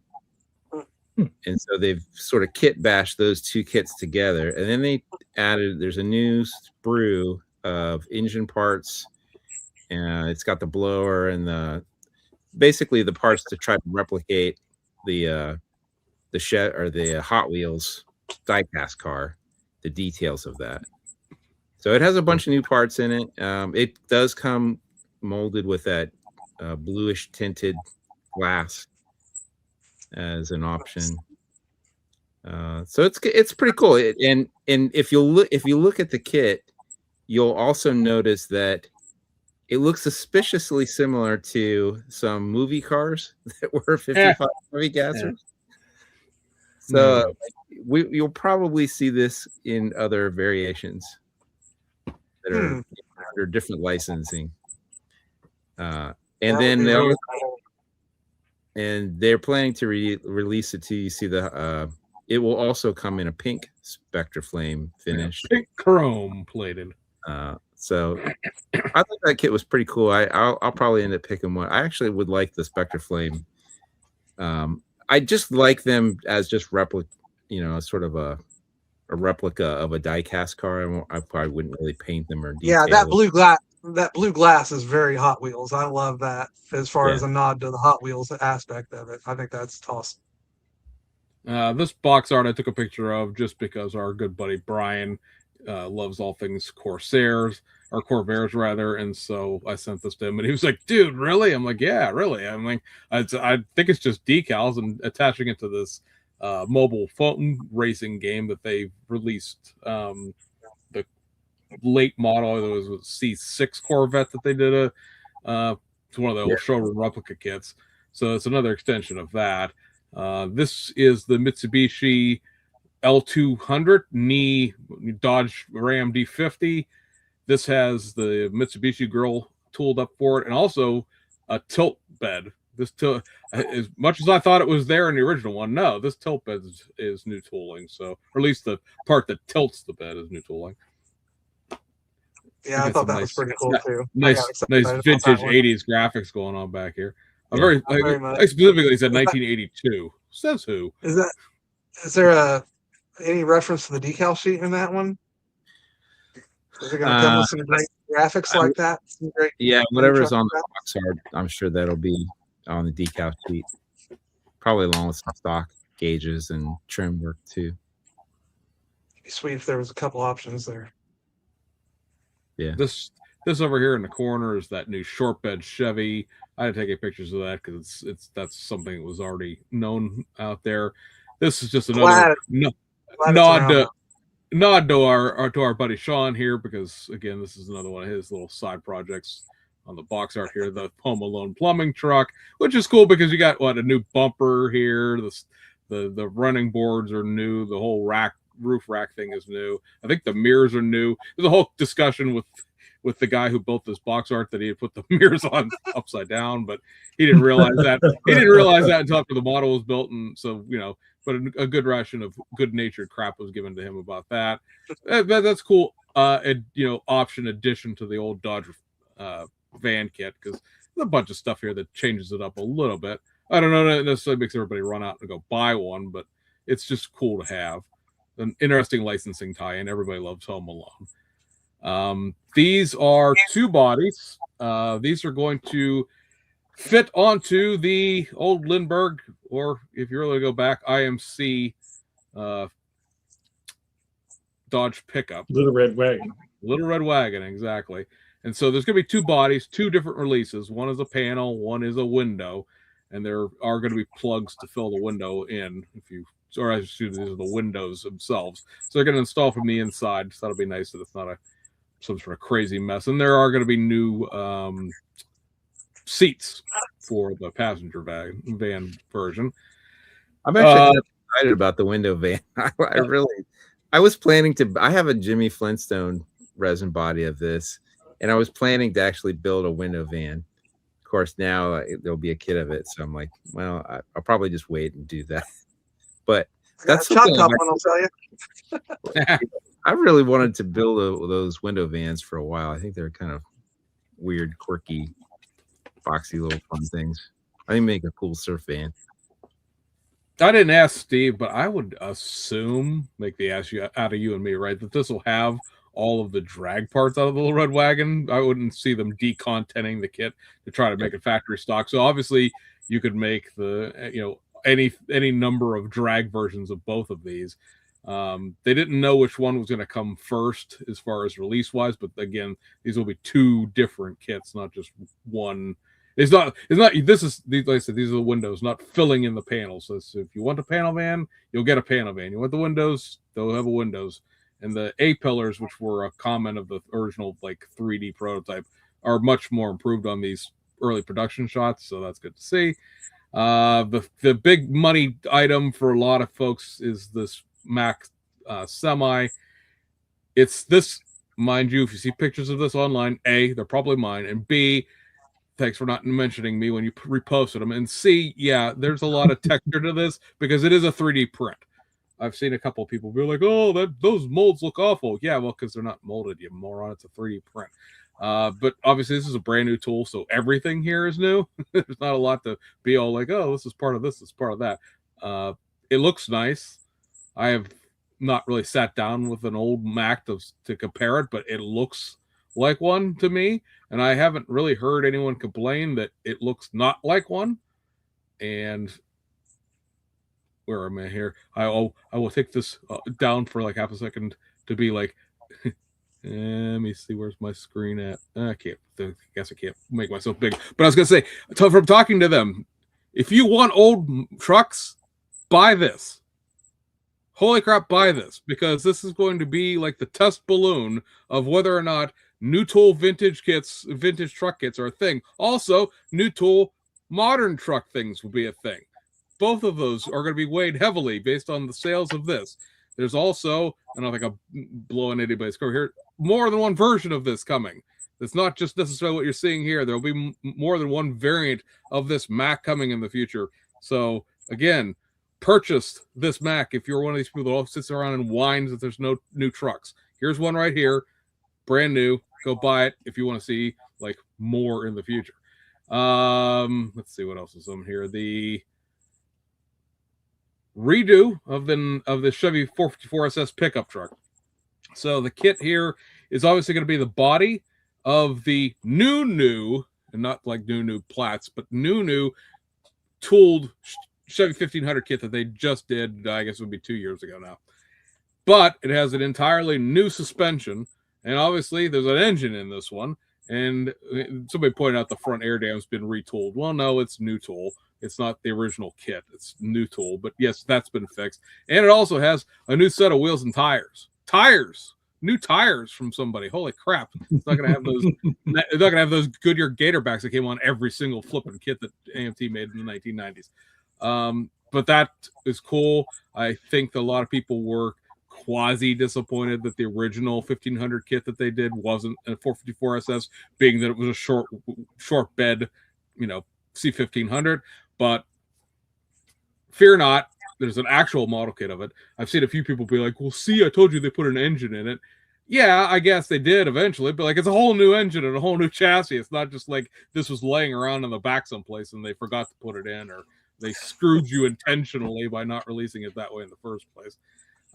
This one, a bunch of us have known about, especially those of us who know some of the folks at Round 2, like Steve, or and as I talked to Steve about this, you paid any attention to the Duster that came out recently? That had a whole bunch of the tooling holes that you needed to see flashed over. So if you don't pay attention to your model kits, you had no idea this was coming. But otherwise, if you know the lineage of the Dusters, then you knew the reason why the Demon was tooled up with the old school chassis and not rammed into the 71 Duster kit from 1990s Mueller era AMT kits was because this Pro Stock version was coming.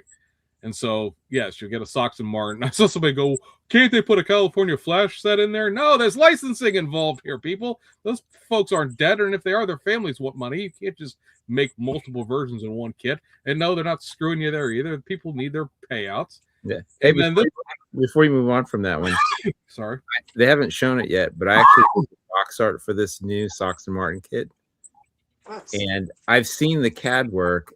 There's other hoods in that CAD work, so you will likely see more versions of this drag car beyond the Sox and Martin. Then this one, this is what I think was sort of the surprise of this show, because again, the 44 SS is nice. Most people knew this Pro Stock was coming in some form or fashion, whether it was in reality or just in their dreams. But this, I don't think anybody really knew was a thing. And so this is a 76 Ford F-150 4x4 short bed pickup. If you can't watch your screen while you're driving, when you watch this back later. So this has a new bed, obviously, new wheels, new grill, obviously, to make it a 76-77. And there's an entirely new chassis underneath this thing because, yes, ladies and gentlemen, you are not getting a camper special that's been chopped up or modified. There's an entirely new frame underneath this. A lot of the drivetrain pieces obviously carry over from either the camper special or versions of the original Ford annual trucks, because somebody who's looking at one of the pictures I'll show you here in a second was saying, oh, that drive shaft is out of the two-wheel drive because that had a two-piece drive shaft. So they're recycling a bunch of the parts out of the old tooling, but yay. I mean, it's not the camper special for once. This is actually probably one of the things I was most excited about too, because I do love 4x4 pickups. But not only that, but also if you notice the grill, like back in the day when AMT, when this kit originally came out, they did a 76 and I think a 75 grill, and then those were updated to like the 78, 79 version they have today. But if you look at this new grill they've tooled up, it's all open. The lettering, the spacing around the lettering and the Ford emblem is open. The spacing around the grill, and it has separate clear headlights. The original version was all just like one, molded over part. It never had those openings. So this is a way more accurate grill. So I was actually I was pleasantly surprised to see this whole kit. Some Probably comment- inspired by the success of the whole line that Mobius has made. I Probably, would yeah. think. I mean, those things are just flying off the shelves, I imagine, and everybody I know's got a stack of them. I mean, So these 70s, like 80s pickups are the hot. And like, if you look at Barrett Jackson and some of the muscle car values are kind of in decline, but these trucks are like skyrocketing. They're bringing 100, 200 grand. Wow. And so there's a ton of interest now in these, the 70s, 80s pickups. That's right. And pardon me for one of my usual rants here. Yes, this is the old camper special cab. So yeah, the windshield has this little doodad there with it being a touch too low that you would have to fix yourself. There's a huge like, well, round two doesn't care. Okay. So if you want to fix that, it needs to be completely retooled because there's no way to raise that in the tooling as it would exist. So you're talking about a whole new cab and new glass for the new cab because the glass obviously wouldn't fit the new cab if you raise the windshield proportions. Well, at that point, you might as well just tool an interior up while we're at it, since we're conjuring 80% of the tool. What of that stuff that I just showed you don't you want? Because that's the trade-off. If you're going to spend the money to tool a new cab for a late 70s F-Series, then you're not going to get the 454 SS. You're not going to get the something that you're gonna get the twin wheels of new tool, but you might not get the 55. You might not get something else. Like there's only so much money in the pot, and so yeah, you could retool that.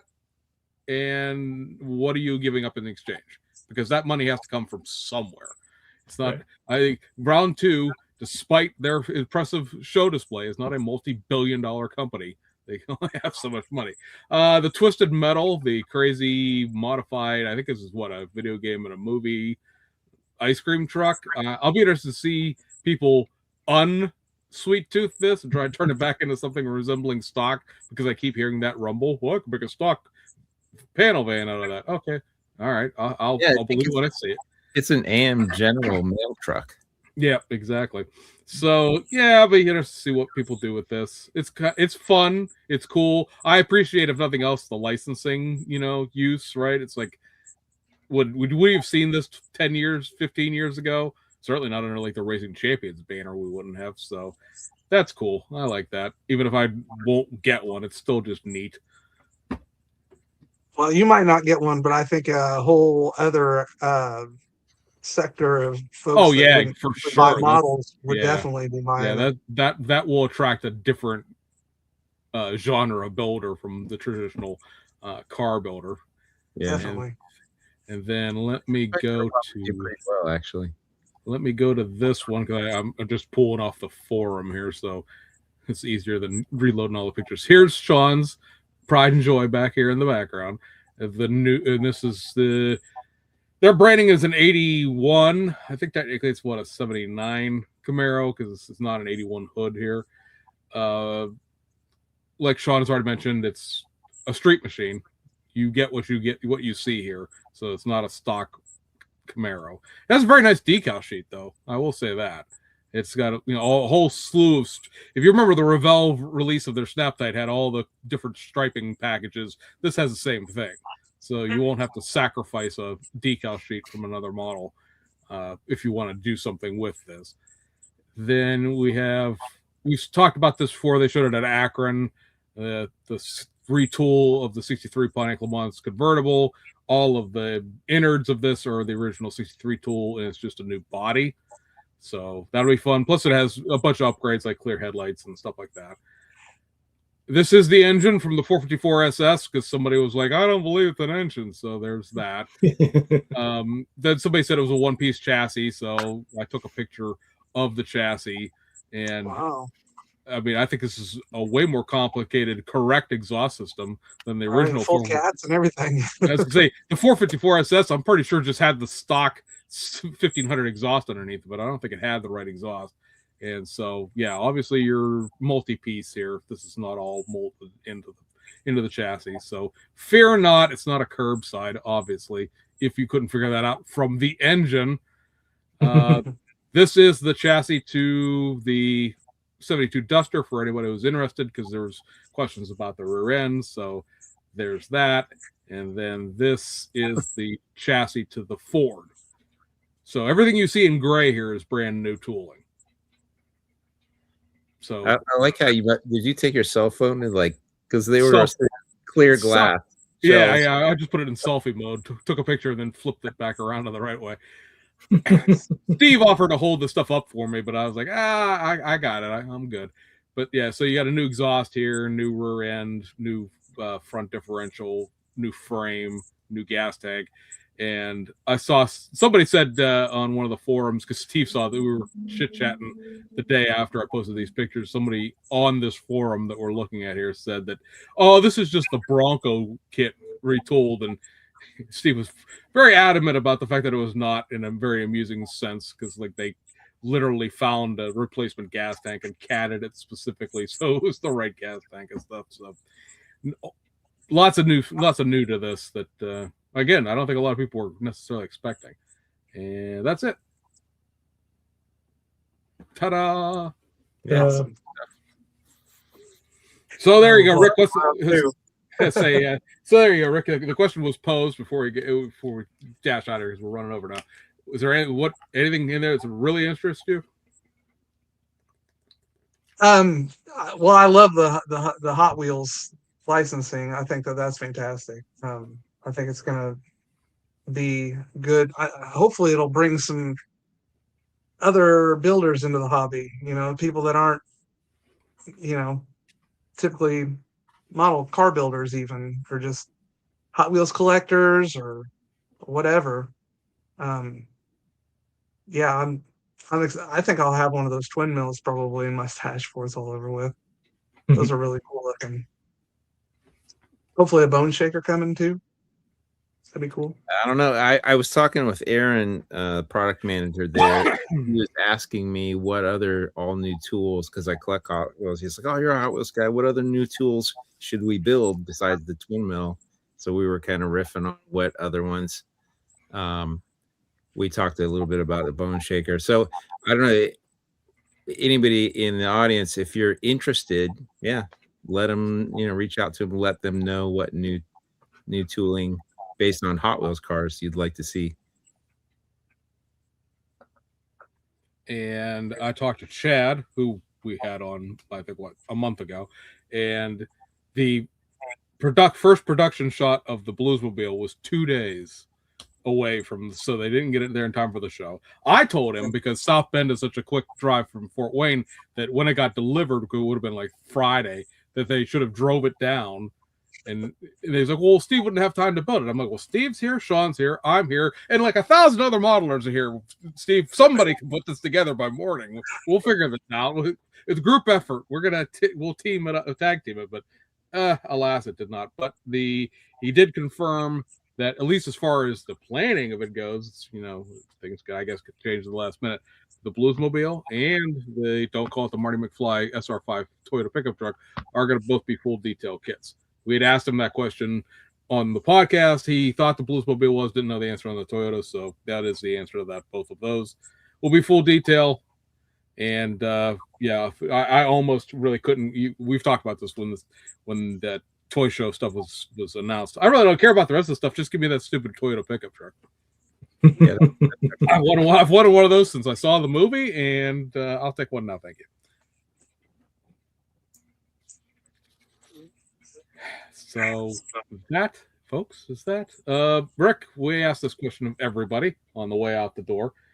We didn't prep you for this one, so good get you on the spot here. Oh boy. Here we go. So we have a thing that we've stole from another podcast. We call the Magnus Open Build. So it's your Lifetime Achievement Award. Is there some project? He's already grown it. There's some project, or maybe it's a series of kits that represent a certain thing that you would want to build before you shuffle off this mortal coil, that if people look back and said Rick Doering's models were this, what is that project? Oh boy. Well, when I started the Henry J project for the Iceman build off, I often said that I mean, I have a stack of Henry J builds or boxes over there, kits over there, everything from the first edition all the way up to the newest one. And that's my favorite car. I love that car. I got a tattoo featuring that car. If funds allow it, one of those in one before I go would be great as well. And I thought I'm gonna build a Henry J exactly like I would if I drove it around. The one that I built is not quite that. I think there's probably another one of those in the works that's going to be a little more exactly how the one in my garage would be. I definitely want to get something like that accomplished, and that 70 Chevy Malibu monogram kit. I'm going to get my hands dug into that nice and deep.